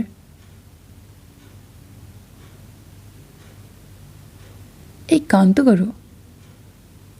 اور اسے بدلہ لیتے دیکھ کر وہ کھلکھلا کے ہنس دی۔ کیا؟ اس پگڈنڈی پر یہاں سے ایک درخت تک، اس درخت تک؟ اس نے دور ایک درخت کی طرف اشارہ کیا۔ بھاگنے میں کتنا ٹائم لوگی؟ اس نے یوں ہی کہہ دیا۔ لمحہ بھر کو اس نے سوچا۔ 2 منٹ اس طرف سے، 2 منٹ اس طرف سے، 2 منٹ اس طرف سے۔ چلو سٹارٹ۔ اور دل آرام بھاگ کر درخت تک پہنچ گئی 2 منٹ سے کچھ پہلے ہی۔ پھر واپس مڑی، تھوڑا ہی بھاگی تھی جانے کہاں سے ایک کتا پیچھے پڑ گیا۔ وہ چیخنے لگی۔ دلاور خان اٹھ کھڑا ہوا، ایک پتھر اٹھا کے مارتے ہوئے کتے کو مار بگایا، مگر دل آرام سیدھی اس سے آ ٹکرائی۔ اس نے اسے بازوؤں میں تھام لیا۔ اس کا سانس دھوپنی کی طرح چل رہا تھا اور دل تھا کہ دھک دھک کرتا بے قابو ہو رہا تھا۔ میں نہیں بولتی آپ سے۔ کیوں؟ آپ نے جان بوجھ کے مجھے بھیجا تھا، آپ کو پتہ تھا کتے کا۔ کیسی باتیں کرتی ہو یار، میں ایسا کر سکتا ہوں؟ وہ اس کی پیٹھ سہلاتے ہوئے بولا۔ تو پھر کیوں مجھے بھیجا؟ اس کا لہجہ روٹھا روٹھا سا تھا۔ Just for fun sake, nothing else. وہ اب بھی اسے بدگمان نظروں سے دیکھ رہی تھی۔ بیٹھو۔ خود بھی بیٹھ کر اس نے اس کا سر اپنے گھٹنے پر رکھا۔ میں تمہیں بہت چاہتا ہوں، بہت پیار کرتا ہوں، پھر میں تمہیں خطرے کی طرف کیوں بھیجتا؟ وہ اس کے مہکتے بال سہلا سہلا کے کہہ رہا تھا، اور دلارام کو واقعی اپنی سوچ پر ندامت ہوئی۔ ایم سوری سر، مجھے ایسا نہیں سوچنا چاہیے تھا، پلیز معاف کر دیں سر۔ اور اس کی آنکھوں میں دیکھتے ہوئے وہ دھیرے سے مسکرا دیا۔ تم بہت چھوٹی ہو۔ اس کے لب و لہجے میں اس کے لیے پیار ہی پیار تھا۔ پل میں کچھ اور پل میں کچھ۔ آپ خفا ہو گئے؟ وہ پریشان سی لگنے لگی۔ اپنی زندگی سے بھی کوئی خفا ہو سکتا ہے؟ اس کے گھٹنے کو بازوؤں کے حلقے میں لیے دل آرام نے سر اس کے گھٹنے پہ رکھ دیا۔ پھر مجھ پر کبھی شک مت کرنا۔ نہیں کروں گی صاحب جی، میرا نام دلاور ہے، مجھے معلوم ہے، بہت اچھا بھی لگتا ہے، جیسے آپ ہیں ویسا ہی آپ کا نام ہے، مگر سر، میں آپ کو سر کہوں گی۔ اچھا بابا، اسے ہار ماننی ہی پڑی۔ بائی دا وے، یہ کتا پتہ نہیں تمہارے پیچھے ہی کیوں پڑ گیا؟ تمہیں ہی ڈراتے پھرتے ہیں سب، کبھی بلی کبھی کتا۔ بس کریں اب۔ وہ اب بھی اس کے گھٹنے پہ سر رکھے تھی۔ بلی آپ نے بھیجی تھی، اور کتا میں ماروں گی۔ اس نے بکھرے بال پیچھے ہٹاتے ہوئے سر اٹھایا۔ لو مارو۔ دلاور خان نے اس کا نازک سا ہاتھ اپنے سینے پہ رکھا، اور بجائے مارنے کے اس نے اپنا چہرہ اس کے سینے میں چھپا لیا۔ دلاور خان بے خود سا ہو گیا۔ اس بار گھر جا کر میں اپنے بابا جان سے کہوں گا تم سے میری شادی جلد کرا دیں، میں اب تمہارے بغیر نہیں رہ سکتا۔ وہ کچھ نہیں بولی، چپ چاپ اس کے سینے میں چہرہ چھپائی تھی۔ سن رہی ہو نا؟ نہیں۔ اس نے چہرہ وہیں چھپائے سر نفی میں ہلایا۔ دلاور خان نے دھیرے سے اس کا چہرہ اوپر اٹھایا۔ گلابی گلابی، شرمایا شرمایا۔ ہے لڑکی، میں تم سے کہہ رہا ہوں، کیا مجھ سے شادی کرو گی؟ نہیں۔ اس نے پھر سر نفی میں ہلایا۔ اسے نازیہ یاد آئی۔ یہی بات اس نے نازیہ سے کہی تھی، تو اس نے فوراً اسے بوسہ دیتے ہوئے کہا تھا، یس آف کورس۔ بس یوں ہی ملتی رہو گی؟ ہاں۔ اس نے ذرا اس بات میں ہلایا۔ چند پل وہ اسے اپنائیت سے دیکھتا رہا۔ نہیں جان، ایسا ٹھیک نہیں ہے۔ تو پھر کیسا ٹھیک ہے؟ وہ ذہنی طور پر ابھی شادی کے لیے تیار نہیں تھی، کوئی بڑا بھی نہیں تھا جو اسے مشورہ دیتا۔ شادی ہے اس کا حل۔ اچھا ماما آئیں گی تو ان سے بات کروں گی۔ دلاور کو دکھ سا بھی ہوا۔ ماما کے علاوہ واقعی اب اس کا کوئی اور بزرگ باقی نہیں رہا تھا۔ ٹھیک ہے، تم ان سے مشورہ کرنا اور میں گھر میں بات کروں گا۔ اچھا، وہ ایک فرما بردار بچے کی طرح بولی۔ تھوڑی دیر دلاور خان آس پاس کے حسن کو دیکھتا رہا۔ کل میں شکار پہ جاؤں گا دوستوں کے ساتھ، تیتر بہت ہوتے ہیں ان دنوں۔ دوست کہاں ہیں؟ یہاں سے 35-40 میل پر، اور وہیں کچھ فاصلے پر شکاری جگہ بھی ہے۔ کب واپس آئیں گے؟ رات تک سونا نہیں؟ اچھا کیوں؟ وہ مسکرائی۔ تمہیں دیکھے بغیر میں سوؤں گا کیسے؟ اور وہ مسکرا دی۔ سوچوں گی، میں جگا دوں گا آکے، مجھے بھی ایسا ویسا مت سمجھنا، اچھا جاگتی رہوں گی۔ وہ گھبرا گئی۔ واقعی ایسا ویسا نہیں تھا، کچھ بھی کر سکتا تھا۔ That's like a good girl. Sir? میرا دل چاہتا ہے میں یوں آپ کے گھٹنے پہ سر رکھے بیٹھی رہوں، اسی لیے تو کہتا ہوں شادی کر لیتے ہیں۔ میں یہاں سے جا کر بابا جان سے بات کروں گا، پھر ایک ٹرپ میں تمہیں بھی ساتھ لے جاؤں گا۔ میں نہیں جاؤں گی، وہ جلدی سے بولی۔ کیوں؟ مجھے شرم آئے گی۔ اس میں شرم کی کون سی بات ہے؟ اور پھر میں ویسے بھی تمہیں محفوظ جگہ پہ رکھنا چاہتا ہوں۔ محفوظ یہ بھی ہے، مگر وہ محفوظ تر ہے۔ تم بابا جان کے پاس رہو گی تو مجھے فکر نہیں رہے گی۔ اس کے علاوہ میں یہ بھی نہیں چاہتا کہ میرے بتانے سے پہلے کوئی اور بابا جان کو تمہارے متعلق بتا دے اور وہ کوئی اور مطلب لیں۔ یہاں بھی میں نہیں چاہوں گا کہ نوکر جا کر آپس میں خسر پسر شروع کر دیں۔ سمجھی چھوٹی سی چیز؟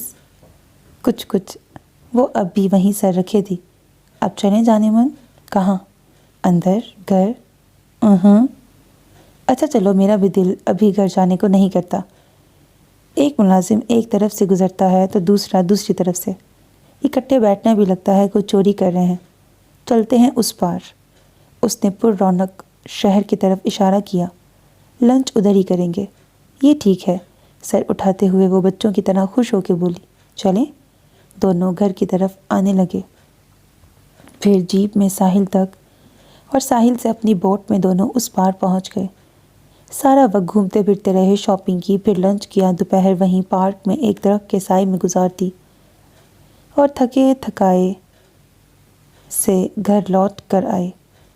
آج اس کی آنکھ جلدی کھل گئی۔ ہاتھ منہ دھوئے، کپڑے بدلے، کمرے میں آئی تو بابا میز پہ ناشتہ لگا چکے تھے۔ بڑی بڑی لکڑیوں کی آگ کے قریب صوفے پہ بیٹھتے ہوئے اس نے جوس کا گلاس اٹھا لیا۔ چھوٹے سرکار صبح 6 بجے شکار کے لیے روانہ ہوئے ہیں۔ بابا بولے، اتنی صبح؟ ہاں بیٹا، کچھ تو جگہ ذرا دور ہے، دوسرا شکار اس ٹائم اچھا مل جاتا ہے۔ ہاں۔ وہ آہستہ آہستہ جوس پینے لگی۔ بابا نے کھڑکیوں کے پردے ہٹا دیے، اس کا بستر درست کیا۔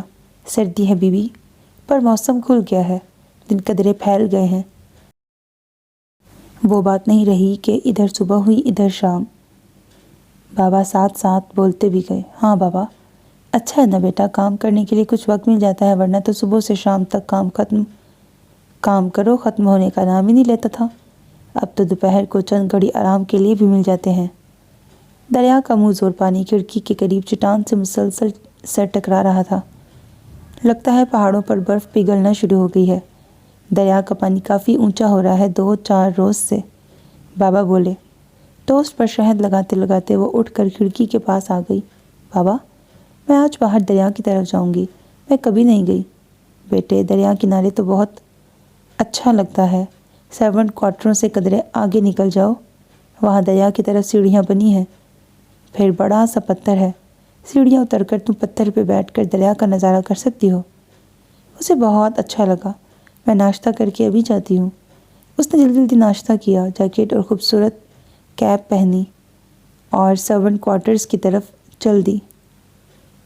وہیں بندھا بڑا سا کتا اسے دیکھ کر دم ہلانے لگا تھا، گرایا نہیں، جیسے جان گیا تھا اب تک اسے۔ وہ آگے بڑھی، کچھ اور آگے، اور واقعی وہاں پتھروں کی سیڑھیاں عین پانی تک گئی تھیں۔ وہ سیڑھیاں اتر کر اسی پتھر پر جا بیٹھی جس کا ذکر ابھی تھوڑی دیر پہلے بابا نے کیا تھا۔ واقعی بہت اچھا لگ رہا تھا۔ ٹھاٹھے مارتا سمندر، یہاں وہاں پتھروں اور پھر ان کے گھر کے سنگلاخ چٹان سے سر ٹکراتی، شور مچاتی موجیں۔ کبھی کبھی ایک آدھ موٹر بوٹ اور کشتی بھی گزر جاتی، کبھی کوئی سٹیمر۔ وہ دیر تک بیٹھی، آج گھر کا نیا رخ دیکھ رہی تھی۔ ساتھ ہی سوچوں کا رخ دلاور خان کی طرف پلٹ جاتا۔ کتنا اچھا تھا، کتنا چاہنے لگی تھی وہ اسے، اور وہ بھی تو اس سے پیار کرتا تھا، بہت زیادہ۔ اٹھ کر وہ آہستہ آہستہ گھر کی طرف آنے لگی۔ آج تو دلاور خان کے بغیر اسے سب خواہ ہی سونا سونا لگ رہا تھا۔ آج ایک بار پھر اس کے قدم سیڑھیوں کی جانب بڑھے اور پھر دلاور خان کے کمرے کی طرف۔ آج اس کا کمرہ بھی اسے اپنا اپنا سا لگ رہا تھا۔ چند لمحے وہ یوں ہی کھڑی ادھر ادھر دیکھتی رہی، پھر اٹھ کر کھڑکی کے پاس لگے اس کے رائٹنگ ٹیبل کے پاس آ گئی۔ بڑے مزے سے ریوالونگ چیئر پہ بیٹھی میز پہ رکھی اس کی چیزیں دلچسپی سے دیکھنے لگی۔ ایک طرف ریک میں چند کتابیں لگی تھیں، ان میں سے ایک کتاب اٹھائی اور اوراق پلٹنے لگی، پھر جیسے اچھل کے رہ گئی۔ کتاب میں ایک لڑکی کی تصویر تھی، لیکن یہ تو خود اس کی تھی، دل آرام کی۔ اس نے دوبارہ دیکھا، اسی کی تو تھی، پر دلاور خان کے پاس کہاں سے آ گئی تھی؟ پلٹ کر دیکھا، سکتے میں آ گئی جیسے۔ وہاں تو نازیہ لکھا تھا۔ یہ کیسی انہونی سی بات تھی۔ دوبارہ پلٹ کر دیکھا، بہت غور سے دیکھا تو لگا اس کی آنکھوں کا رنگ ڈارک تھا۔ اس کے باوجود اس قدر مشابہت پر وہ دنگ رہ گئی، اور شاید یہی وجہ تھی کہ دلاور خان دل آرام کو دیکھتے ہی اسے پسند کرنے لگا تھا۔ اس کا مطلب تھا خود دل آرام کی اپنی کوئی پہچان نہ تھی۔ وہ اس لیے اسے پسند آئی تھی کہ وہ اس کی پہلی گرل فرینڈ کی ریپلیکا تھی۔ بابا نے بتایا تھا ایک لڑکی نے اسے دھوکہ دیا تھا۔ کرمو کہتا تھا وہ لڑکیوں کے ذکر سے بدکتا تھا، مگر اس لڑکی سے اس کی محبت میں اتنی طاقت تھی کہ اس کی ہم شکل دیکھتے ہی وہ بدل گیا تھا۔ لڑکیوں کی بے وفائی کے دعوے دھرے رہ گئے تھے۔ دوسرے لفظوں میں دلاور خان کے لیے اس لڑکی میں اتنی کشش تھی کہ اس کی ہم شکل کو بھی چاہنے لگا تھا، اور اس کا مطلب تھا کہ وہ اس لڑکی کو ابھی تک بھولا نہیں تھا، بلکہ دل آرام میں اس کی شبیہ دیکھتے ہی پھر سے واپس پلٹ گیا تھا۔ تو وہ دل آرام سے نہیں اپنی سابقہ گرل فرینڈ سے پیار کرتا تھا۔ وہ دل آرام کو نہیں، نازیہ کو چاہتا تھا۔ ٹوٹی پھوٹی سی وہ کچھ دیر وہیں میز پر سر رکھے بیٹھی رہی، پھر بمشکل تصویر کتاب میں رکھتے کتاب اپنی جگہ پر رکھ دی، اور ریزہ ریزہ دل چور چور قدموں کو سنبھالتی سیڑھیاں اتر کر اپنے کمرے میں آ گئی، بستر میں گھسی اور بے اختیار رو دی۔ وہ کتنی پاگل تھی، کتنی بیوقوف تھی۔ اس کی باتوں پر یقین کر بیٹھی تھی، سچ سمجھنے لگی تھی۔ اس کی ہر بات، پیار، محبت، چاہت تو سب پیچھے رہ گئے تھے۔ وہ تو پوچھنے لگی تھی اسے، اچھا بیوقوف بنایا تھا اس نے، وہ پروردگار، کیا وہ اس قدر سستی تھی؟ بے یار و مددگار ایک لڑکی کیا اس سلوک کی مستحق تھی؟ اس نے اس کی انسلٹ کی تھی، بہت توہین کی تھی۔ تبھی اس نے آنسو پوچھے اٹھ کے بیٹھ گئی۔ وہ اتنی کمزور نہیں تھی، پہاڑ جیسے دکھ سہ چکی تھی، تو کیا اپنی بے عزتی کے خلاف قدم نہیں اٹھا سکتی تھی؟ اور باتھ روم گئی، وہ منہ ہاتھ دھویا، کپڑے تبدیل کر کے اپنے پہلے دن والے کپڑے پہنے اور باہر آ گئی۔ ادھر ادھر دیکھا، بابا نظر نہیں آئے۔ کچن کی طرف جانے لگی تو راستے میں ہی مل گئے۔ بابا میں اپنے گھر جاؤں گی۔ کیا بات ہے بیٹا؟ اس کی سوجی سرخ آنکھیں دیکھ کر وہ دھک سے رہ گئے۔ کچھ نہیں، بس میں گھر جاؤں گی۔ ہاں بیٹا، مگر چھوٹے سرکار تو آ جائیں، بلکہ وہ شاید خود تمہیں لے کے جائیں گے۔ نہیں بابا، میں جاؤں گی، میں نہیں رکوں گی۔ کیوں، خیریت تو ہے؟ ہاں بابا، لیکن میں گھر جانا چاہتی ہوں۔ بیٹی، چھوٹے مالک کے آنے تک انتظار کر لو، بہتر ہے۔ نہیں بابا، میں نہیں رک سکتی۔ اس کا فیصلہ اٹل تھا۔ بیٹا، چھوٹے سرکار اچھا نہیں سمجھیں گے، وہ بھی تو جواب دے تھے دلاور خان کے آگے۔ میں کسی کی پابند نہیں بابا، وہ چڑ کے بولی۔ بابا کچھ سمجھنے اور نہ سمجھنے کی حالت میں اسے دیکھنے لگے، لیکن پھر بھی، بیٹی آج رک جاؤ، کل پھر ان کی موجودگی میں چلی جانا۔ بابا مجھے ٹکٹ کے لیے رقم چاہیے، پہنچتے ہی چیک بھیج دوں گی۔ اس نے ان کی بات انسنی کرتے ہوئے کہا۔ وہ تو ہو جائے گا، مگر وہ اب بھی متذبذب تھے۔ دلاور خان کے قہر و غضب کا سامنا کرنا کچھ آسان نہ تھا۔ بابا اور کچھ مت کہیں، مجھے دیر ہو رہی ہے۔ ٹھیک ہے بیٹا، میں رقم لاتا ہوں، پھر تمہارے ساتھ چلتا ہوں۔ وہ اسے یوں اکیلا جانے کیسے دیتے؟ ان کے ساتھ جانے کا سن کر اس کی ڈھارس بھی بندھی، بہت دکھ پہنچا تھا، اس لیے خود کو مضبوط بنا رہی تھی، ورنہ اس نے زیادہ ٹریولنگ نہیں کی تھی۔ طرح طرح کے خدشات تو اپنی جگہ تھے۔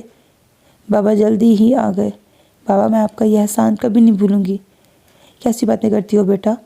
خدا گواہ ہے تم مجھے اپنی بیٹی کی طرح لگتی ہو۔ جی دلاور خان لے گیا تھا، ہوتی بھی تو وہ نہ جاتی اس میں۔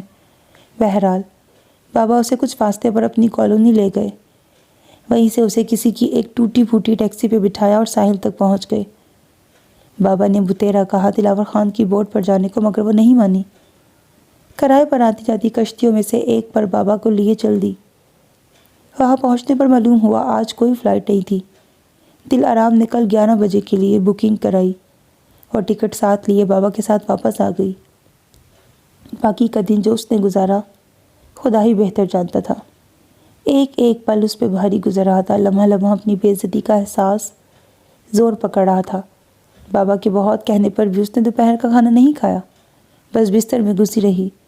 درمیان میں شاید آنکھ لگ گئی تھی، جاگی تو باہر کے سائے لمبے ہو رہے تھے، سردی بڑھ گئی تھی، کمرے میں اندھیرا چھا گیا تھا۔ وہ اٹھی، باتھ روم جانے لگی تو جسم جیسے ٹوٹ رہا تھا، جوڑ دکھ رہا تھا۔ اس نے منہ ہاتھ دھوئے اور کمرے میں آ گئی۔ بابا جیسے برابر اس کا خیال رکھ رہے تھے، سمجھ گئے کہ وہ جاگ گئی ہے۔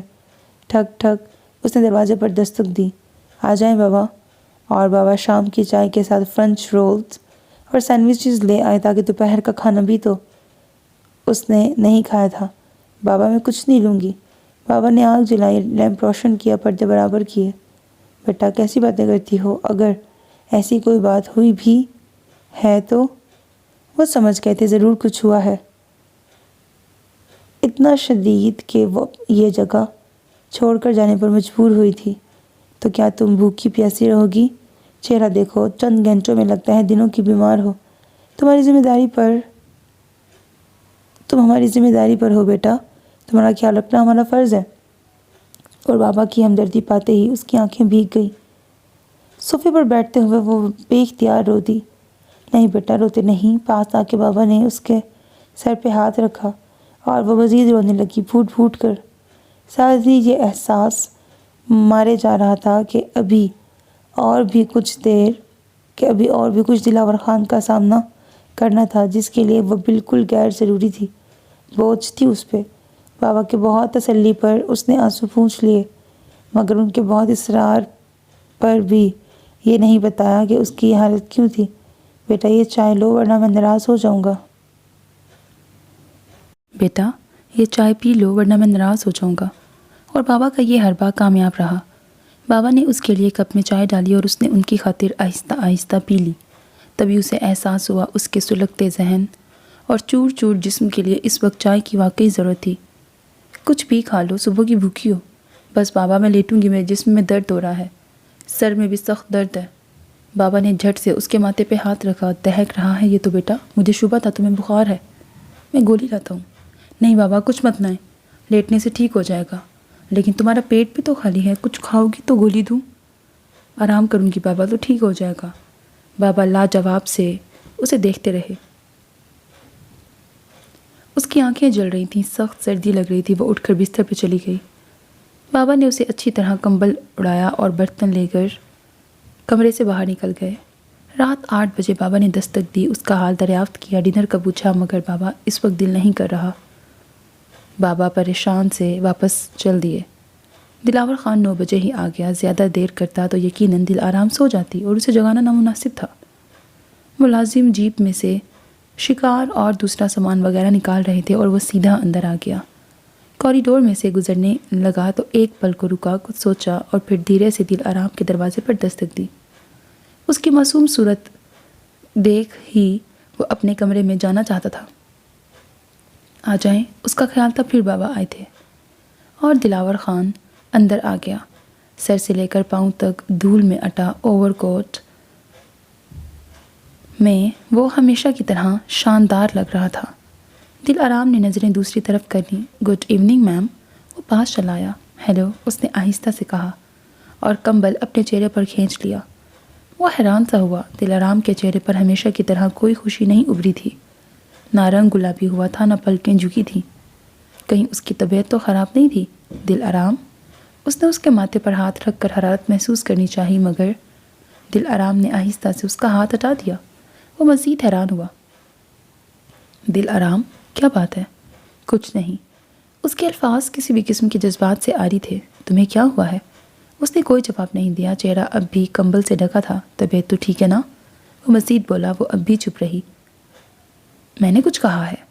وہ اب بھی خاموش تھی اور وہ تھگے تھگے سے قدم اٹھاتا کچھ سوچتا ہوا باہر نکل کر اپنی سیڑھیاں چڑھنے لگا۔ کیا بات ہو سکتی تھی؟ وہ تو اسے دیکھ کر چھوٹے بچوں کی طرح اپنی خوشی چھپا ہی نہیں سکتی تھی۔ آج کیا ہو گیا تھا اسے؟ شاید طبیعت ٹھیک نہیں تھی مگر بات تو کر سکتی تھی، نظریں اٹھا کر اسے دیکھ تو سکتی تھی۔ جانے کیا ہوا تھا، اس نے کندھے اچکائے، مگر وہ نا امید ضرور ہوا تھا۔ جلدی جلدی سب نپٹا کر دوستوں سے اجازت لے کر وہ تیزی سے گھر کی طرف لوٹا تھا کہ وہ سو نہ جائے، اس کے ساتھ کھانا کھائے، گپ شپ کرے، مگر پتہ نہیں کیا بات تھی، وہ کچھ بتاتی بھی تو نہیں تھی۔ وہ باتھ روم گیا، گرم گرم پانی سے نہایا تو طبیعت بشاش ہو گئی۔ شلوار قمیض پر نرم و گرم سویٹر پہنا، موزے اور چپل پہنے تو اچھا محسوس ہونے لگا۔ تبھی دروازے پر دستک ہوئی۔ یس، ویٹر تھا، ڈنر لگنے کی اطلاع دینے آیا تھا۔ اوکے، آتا ہوں۔ وہ واپس چلا گیا اور اسے پھر دل آرام کا خیال آیا۔ کیا بات ہو سکتی تھی؟ ٹھک ٹھک ایک بار اور دستک ہوئی۔ یس، بابا تھے، اندر آ گئے، پھر قریب آ گئے۔ سرکار، دل آرام بی بی کل 11 بجے کی فلائٹ سے گھر جا رہی ہیں۔ کیا مطلب؟ وہ متحیر سا بولا۔ سرکار، صبح سے رو رہی ہیں، کچھ کھا پی بھی نہیں رہی، بخار بھی ہے، بہت پوچھنے پر بھی کچھ نہیں بتاتی۔ میرے بہت سمجھانے کے باوجود شہر گئیں اور کل کے لیے ٹکٹ خرید لیا۔ وہ تو آج ہی جا رہی تھی مگر بابا جھجکتے جھجکتے بتا رہے تھے۔ شہر گئیں؟ آپ کہاں تھے؟ وہ دھاڑا۔ سرکار، میں ساتھ تھا۔ وہ ڈرتے ڈرتے بولے۔ آپ بھی ساتھ تھے؟ وہ اور بھی چلایا۔ میں کیا کرتا سرکار، اکیلے کیسے جانے دیتا؟ اور دلاور خان مزید کچھ کہے سنے بنا سیڑھیاں اترنے لگا۔ بابا پیچھے پیچھے تھے۔ بابا، ڈرائیور کو بھیجیں، ڈاکٹر لے کے آئے۔ وہ قدرے مدھم پڑ گیا تھا۔ جو حکم سرکار۔ بابا کی بھی جان میں جان آئی۔ اسی وقت سے تو ڈرتے تھے وہ۔ دل آرام کے دروازے پر دستک دیتے ہوئے وہ خود ہی اندر چلا آیا۔ اس کا چہرہ کمبل سے باہر تھا، اسے دیکھتے ہی دوبارہ اندر چھپا لیا۔ پریشان ہونے کے باوجود اس کے ہونٹوں پر مبہم سی مسکراہٹ ابھر آئی۔ پاس جا کر اس کے بستر کے کنارے پہ بیٹھ گیا، زبردستی اس کی نبض چیک کی، واقعی تیز بخار تھا۔ اس کے احتجاج کے باوجود اس نے اپنے ہونٹ اس کے ماتھے پر رکھ دیے۔ مجھے مت چھوئیں۔ اس کے لہجے میں سختی تھی اور دلاور خان کی نظر اس کے بیڈ سائڈ ٹیبل پر رکھے اس کے ٹکٹ پہ پڑی۔ اٹھا کر 2 ٹکڑے کر کے اسے جلتی آگ میں پھینک دیا۔ کیوں کیا آپ نے یہ؟ وہ قدرے تیزی سے بولی۔ میں جو کرتا ہوں اس کی صفائی نہیں دیتا۔ وہ بھی تیزی سے بولا۔ اور اب بتاؤ کیا بات ہے؟ مجھے یہ مت کہنا کہ کچھ نہیں ہے، کچھ ہے ضرور، اور میں جاننا چاہتا ہوں ابھی۔ واہ، کیا روب تھا! میں نہیں بتاؤں گی۔ وہ رخ دوسری طرف پھیرتے ہوئے بولی۔ دیکھو دلارام، میں پھر کہتا ہوں مجھے سب بتا دو، میں جاننا چاہتا ہوں، اور جانے بغیر یہاں سے جاؤں گا نہیں، چاہے صبح تک بیٹھنا پڑے۔ ایک ایسا آدمی تھا، جان ہی نہیں چھوڑتا تھا۔ آپ مجھے نہیں، میری شکل میں نازیہ کو چاہتے ہیں۔ آپ نے مجھے اپنے قریب لا کر مجھے نہیں، نازیہ کو چاہا ہے، اور یہ میری انسلٹ کے سوا اور کچھ نہیں۔ اور دلاور خان نے ایک گہرا سانس دیا۔ میں تمہیں بتاتا ہوں سب، اور میں جو کہوں گا سچ کہوں گا، اس میں ایک حرف بھی جھوٹ نہیں ہوگا، سو تم نے میری بات کا یقین کرنا ہے۔ لندن میں پڑھائی کے دوران یونیورسٹی کے ایک فنکشن میں ایک لڑکی میرے پاس آئی، کہا وہ بھی پاکستانی ہے، اس کی فیملی اس کی پیدائش سے پہلے یہاں رہ رہی ہے۔ اس نے اپنا تعارف کروایا، بات آئی گئی ہو گئی، لیکن جلد ہی نازیہ کی ماں بقول ان کے خاص طور سے مجھ سے ملنے میرے فلیٹ پر آئیں اور مجھے اپنے گھر انوائٹ کیا۔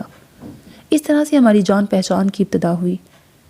دنوں میں ہی نازیہ نے انکشاف کیا کہ وہ مجھے پسند کرنے لگی۔ میں مانتا ہوں کہ وہ بہت خوبصورت تھی، اور اس کی شکل تم سے اس قدر مشابہ تھی کہ تمہیں دیکھ کر میں چکرا سا گیا تھا۔ تم نے نوٹ کیا ہوگا شاید کہ شروع میں تمہیں دیکھ کر ساکت سا رہ جاتا تھا۔ بات یہ نہیں تھی کہ تم میں مجھے نازیہ نظر آتی تھی، بلکہ تمہیں دیکھ کر مجھے اس کا خیال آ جاتا تھا۔ اس نے جو میرے ساتھ دھوکہ کیا تھا، میں اس تمام واقعے سے فرار چاہتا تھا۔ تمہیں دیکھتے ہی وہ سب کچھ مجھے پھر سے اپنی گرفت میں لے لیتا تھا۔ پھر جلد ہی، جانے کیوں، لاشعوری طور پر بات بات میں میں تمہارا اور اس کا موازنہ کرنے لگا۔ وہ حیا جیسی چیز سے ناواقف تھی، میرے ہوتے ہوئے بھی اپنے پچھلے بوائے فرینڈ سے تعلق قائم رکھے تھی۔ بہت ننگے ڈریسز پہنتی تھی، سگریٹ پیتی تھی، ڈرنکس کرتی تھی، اور میں کبھی ان باتوں سے منع کرتا تو الٹا بحث کرنے لگتی۔ پھر پڑھائی ختم ہوئی تو میرا ایکسیڈنٹ ہو گیا۔ مجھے کمر میں چوٹ آئی تھی اور ڈاکٹرز کو خدشہ تھا کہ صحت یاب ہونے پر بھی شاید میری ٹانگیں کام نہ کر سکیں۔ نازیہ ہاسپٹل مجھے دیکھنے آئی، یہ بات پتہ چلی تو میرے پاس آنا بھی گوارا نہ کیا۔ اس کے پیرنٹس جو ہر وقت میرے آگے پیچھے ہوتے تھے، وہ بھی پھر نظر نہیں آئے۔ نازیہ الگ فلیٹ میں اپنے ایک بوائے فرینڈ کے ساتھ رہنے لگی تھی۔ میں ٹھیک ہو گیا تو اس کے گھر گیا۔ ایک بار پھر اس کے پیرنٹس نے مجھے ہاتھوں ہاتھ لیا۔ نازیہ کی ماں نے کہا نازیہ الگ فلیٹ میں رہنے لگی ہے، مگر وہ اسے منا لیں گی، مجھے فکر کی ضرورت نہیں، میں نے کہا، میں اس بات کے لیے نہیں بلکہ یہ بتانے آیا ہوں کہ اگر وہ میرے پاس آئی تو میں اس کی ٹانگیں توڑ دوں گا۔ اس کے باوجود وہ ایک بار پھر میرے فلیٹ پر آنے لگی، معافیاں مانگتی رہتی، روتی رہتی، مگر میں دونوں ماں بیٹی کی چال سمجھ چکا تھا۔ ناسیہ کو مجھ سے زیادہ میرے اسٹیٹس اور گلیمر سے محبت تھی۔ میں سب چھوڑ چھاڑ پاکستان چلا آیا۔ مجھے وہ پسند تھی، مگر اس پسند کے دوران بھی میں کچھ غیر مطمئن سا رہتا تھا۔ اسے پیار کرتا تھا، مگر اس پیار میں وہ شدت نہ تھی جو بے اختیار پیار ہو جانے پر ہوتی ہے۔ اول تو شاید اس لیے کہ یہ پسند اس کی طرف سے ہوئی تھی، دوسرا یہ کہ بقول اس کے وہ مجھے بہت چاہتی تھی، لیکن میرے لیے اپنے پچھلے بوائے فرینڈس کو نہیں چھوڑ سکتی تھی۔ اس کے بہت عجیب کپڑے، شراب، سگریٹ مجھے بالکل پسند نہیں تھے، مگر وہ میری خاطر یہ قربانی دینے کو تیار نہیں تھی۔ یہی سب باتیں مجھے بے چین رکھتی تھیں۔ اگر اسے واقعی مجھ سے محبت تھی تو وہ اپنے آپ کو بدلنے کی کوشش کیوں نہیں کرتی تھی؟ یہی سوال مجھے بے قرار کیے رکھتا تھا۔ میں اس کے ساتھ گھومتا پھرتا تھا، مگر اندر سے خالی خالی سا رہتا تھا۔ کچھ تھا، کچھ کمی تھی کہ میں مکمل طور پر سیٹسفائیڈ نہیں تھا۔ لیکن اس کا یہ مطلب نہیں تھا کہ میرے دل میں کھوٹ تھا، نہیں، میں سنسیئر تھا۔ میری پڑھائی ختم ہونے کو ہوئی تو وہ شادی پر زور دینے لگی۔ میں نے بھی اسی میں بہتری سمجھی۔ سوچا ہو جائے گی شادی تو شاید وہ ٹھیک ہو جائے، اور شاید میں جو خالی خالی سا محسوس کرتا ہوں بھرپور محبت کرنے لگوں اس سے۔ لیکن اس سے پہلے ہی میرا ایکسیڈنٹ ہو گیا۔ ہر بات میں خدا کی مصلحت ہوتی ہے۔ اسی دوران اس کی اصلیت مجھ پہ پوری طرح کھل گئی اور میں ایک زبردست غلطی کرنے سے بچ گیا۔ وہ قدرے رکا، کچھ سوچا۔ پچھلے دنوں جب میں گھر گیا وہ پھر کہنے لگا، تو بہت سوچا، بہت غور کیا کہ میں ابھی ایک لڑکی کی بے وقوفی کے شوق سے ریکور نہیں ہوا تھا، اتنی جلدی دوسری لڑکی کی طرف سے کیسے اٹریکٹ ہوا۔ میں نے خود بھی اس پہلو پر سوچا کہ کہیں تم میں دلچسپی نازیہ سے تمہاری مشابہت تو نہیں تھی۔ دل نے فوراً کہا ایسا نہیں ہے۔ بہت سوچ بچار کے بعد مجھے اندازہ ہوا شکلیں بے شک ایک سہی، تم دونوں میں تربیتوں کا فرق تھا۔ جہاں ایک آنکھوں میں آنکھیں ڈال کر بات کرتی تھی، وہاں دوسری نظریں ملاتے ہوئے گھبراتی تھی۔ بڑا فرق تھا۔ اسی لیے میں خود بخود کھینچا چلا آیا تھا تمہاری طرف سے کسی کوشش کی ضرورت نہ تھی، اور یہی شاید پیار کہلاتا ہے۔ پھر میں نے دیکھا تم بالکل ان ایکسپیرینسڈ تھیں، غیر آدمی کے پاس بھی نہیں بھٹکی تھیں، اس لیے بہت معصوم تھیں۔ تمہاری باتوں، تمہاری حرکتوں سے صاف پتہ چلتا تھا کہ میں تمہاری زندگی میں پہلا مرد ہوں جسے تم پسند کرنے لگی ہو۔ اس نے گہرا سانس لیا، دل آرام، سب سن رہی تھی۔ اس آدمی میں، اس کی باتوں میں کچھ تھا۔ دل آرام کو اس کی ہر بات پر یقین کرنا پڑا، مگر اپنے سارے دن کی کوفت، اذیت اور بے کلی کو اس وقت پھر آنکھوں کے رستہ ملا۔ آنسو امڑ امڑ کر کانوں پر آ رہے تھے۔ دلاور خان نے بڑھتے ہوئے اس کی دونوں آنکھوں پر باری باری پیار کیا، انگلیوں سے اس کے آنسو پونچھے۔ کیا حالت بنا رکھی ہے، اپنے بخار بھی چڑھا لیا ہے۔ بابا کہتے تھے تم نے کچھ کھایا پیا بھی نہیں ہے، پتہ ہے اس طرح تم اپنے آپ کو نہیں مجھے سزا دے رہی ہو۔ وہ خاموش تھی، وقفے وقفے سے ہچکیاں لے رہی تھی۔ اور یہ تم نے یہاں سے چلے جانے کا کیسے سوچ لیا؟ پہلے مجھ سے بات تو کی ہوتی۔ ہچکی لیتے ہوئے وہ پھولے پھولے منہ کے ساتھ اسی کے لب و لہجے میں بولی۔ دلاور خان مسکرا دیا۔ وہ واقعی بچوں کی طرح تھی، پل میں ناراض، پل میں خوش۔ اس نے اس کا ہاتھ اپنائیت سے اپنے ہاتھوں میں لے لیا۔ کتنا تیز بخار ہے، آپ کی وجہ سے ہے۔ وہ اب بھی روٹھی روٹھی سی تھی، سخت سردی میں بغیر کوئی گرم چیز پہنے شہر تک آئی تھی کہ سویٹر اور جیکٹ دلاور خان کے خریدے ہوئے تھے۔ بخار نہ ہوتا تو کیا ہوتا؟ اور دلاور خان نے آہستہ سے سر ہلایا۔ بائی دا وے، یہ آفت ٹوٹی کیسے؟ آپ کے کمرے میں، آپ کی کتاب میں اس کی تصویر تھی۔ تم میری اجازت کے بغیر میرے کمرے میں کیوں گئی؟ وہ سنجیدگی سے بولا۔ دل آرام نے فوراً اسے بغور دیکھا۔ اس کی آنکھیں اس کی آواز کا ساتھ نہیں دے رہی تھیں، شوخی ان میں، شرارت تھی۔ تو روپ ڈال رہا تھا اس پہ۔ پھر بھی جاؤں گی۔ Okay, as you wish. اب آگے بتائیں، پھر کیا ہوا؟ آپ کی رائٹنگ ٹیبل پر ایک کتاب میں اس کی تصویر رکھی تھی، میں سمجھی میری تصویر ہے۔ ہوا نا دھوکا، وہ مسکراتے ہوئے بولا۔ آپ اس کے ذکر پر مسکرائے کیوں ہیں؟ اچھا بابا، آئندہ خیال رکھوں گا۔ اچھی لگتی ہے وہ اب بھی؟ دل آرام نے یوں ہی پوچھ لیا۔ نہیں، کیونکہ وہ اپنی ماں کے کہنے پر صرف میرے پیسے کے پیچھے تھی، مجھ سے اسے کوئی خاص لگاؤ نہیں تھا۔ تبھی دروازے پہ دستک ہوئی اور بابا کی ہمراہی میں ڈاکٹر اندر آ گیا۔ ڈاکٹر نے اس کا ٹیمپریچر، بلڈ پریشر وغیرہ چیک کیا. بخار ہے مگر کوئی فکر کی بات نہیں، دوائی لکھ دیتا ہوں، انشاءاللہ کل تک ٹھیک ہو جائیں گی. دلاور خان ڈاکٹر کے ساتھ باہر تک آیا. جیپ چل پڑی تو واپس اندر آ گیا. بابا کھانا ادھر ہی لے آئیں، ہم دونوں کھائیں گے. بابا کوریڈور میں ہی مل گئے. جیسا حکم سرکار. بابا بہت خوش لگ رہے تھے. ایک تو دل آرام کی سارے دن کی ان پر جو ذمہ داری آن پڑی تھی وہ ہلکی ہو گئی. دوسرا ان کی دور رس نگاہیں شروع دن سے دلاور خان اور دل آرام کی ایک دوسرے میں دلچسپی دیکھ رہی تھیں.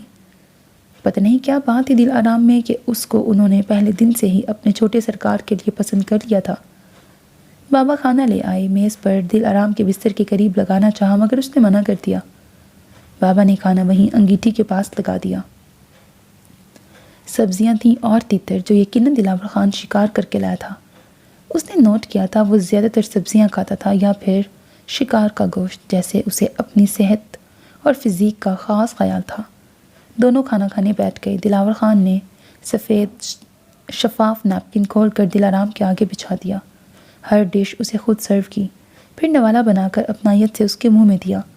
کھانا ٹھیک سے کھاؤ، دوائیاں بھی لینی ہے تم نے. وہ پیار بھری نظروں سے اسے دیکھتی رہی. اور بس یہ تو تم نے اس کی بہت ڈیسنٹ تصویر دیکھی ہے. شکر ہے سوئمنگ کے وقت بکنی میں اور لیٹتے وقت نائٹی میں نہیں دیکھی. وہ بات چبا چبا کے کہہ رہا تھا. دل نشی آنکھوں میں شرارت تھی.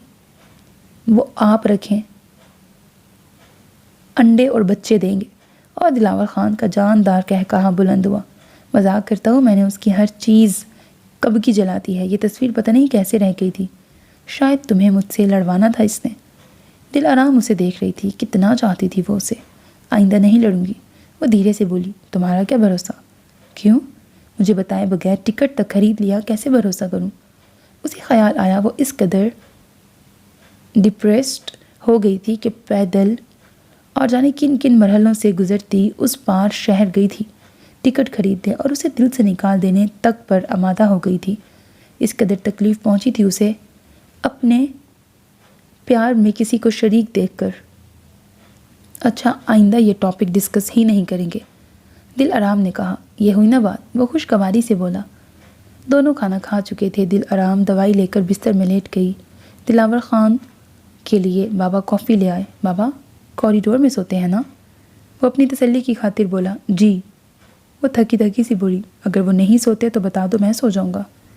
وہ سنجیدگی سے بولا. کوریڈور میں؟ وہ حیرت سے بولی. نو میم، تمہارے پاس والے بیڈ میں.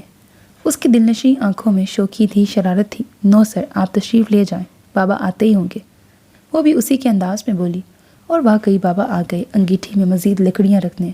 بابا رات کو دل آرام بی بی کا خیال رکھیں. اس نے بابا سے کہا. آپ فکر نہ کریں سرکار، کوئی بات ہو تو مجھے آ کر جگا دیں. ٹھیک؟ جیسا حکم سرکار. جائیں ابھی سے اپنا بستر کوریڈور میں لگا دیں. جی حضور. اور بابا کمرے سے باہر چلے گئے. 11 بج چکے تھے. کافی کا خالی مگ میز پہ رکھتے ہوئے وہ اٹھ کھڑا ہوا. دل آرام کے پاس آیا، آہستہ سے جھکا اور دھیرے سے اپنے ہونٹ اس کے ماتھے پہ رکھ دیے. جلدی جلدی ٹھیک ہو جاؤ، سمجھی؟ اس نے سر اسپات میں ہلا دیا. Okay, good night. Good night. اور بڑے بڑے قدم اٹھاتا وہ کمرے سے باہر نکل گیا. سو میرے عزیز listeners, this was the end of first mega episode. Hope that you like it. اپنا بہت خیال رکھیے گا نیک تمناؤں کے ساتھ. اللہ حافظ. And don't forget to subscribe to my channel because that's how you can encourage me. And that's the only kind of support and encouragement which I want from all of you. Allah Hafiz.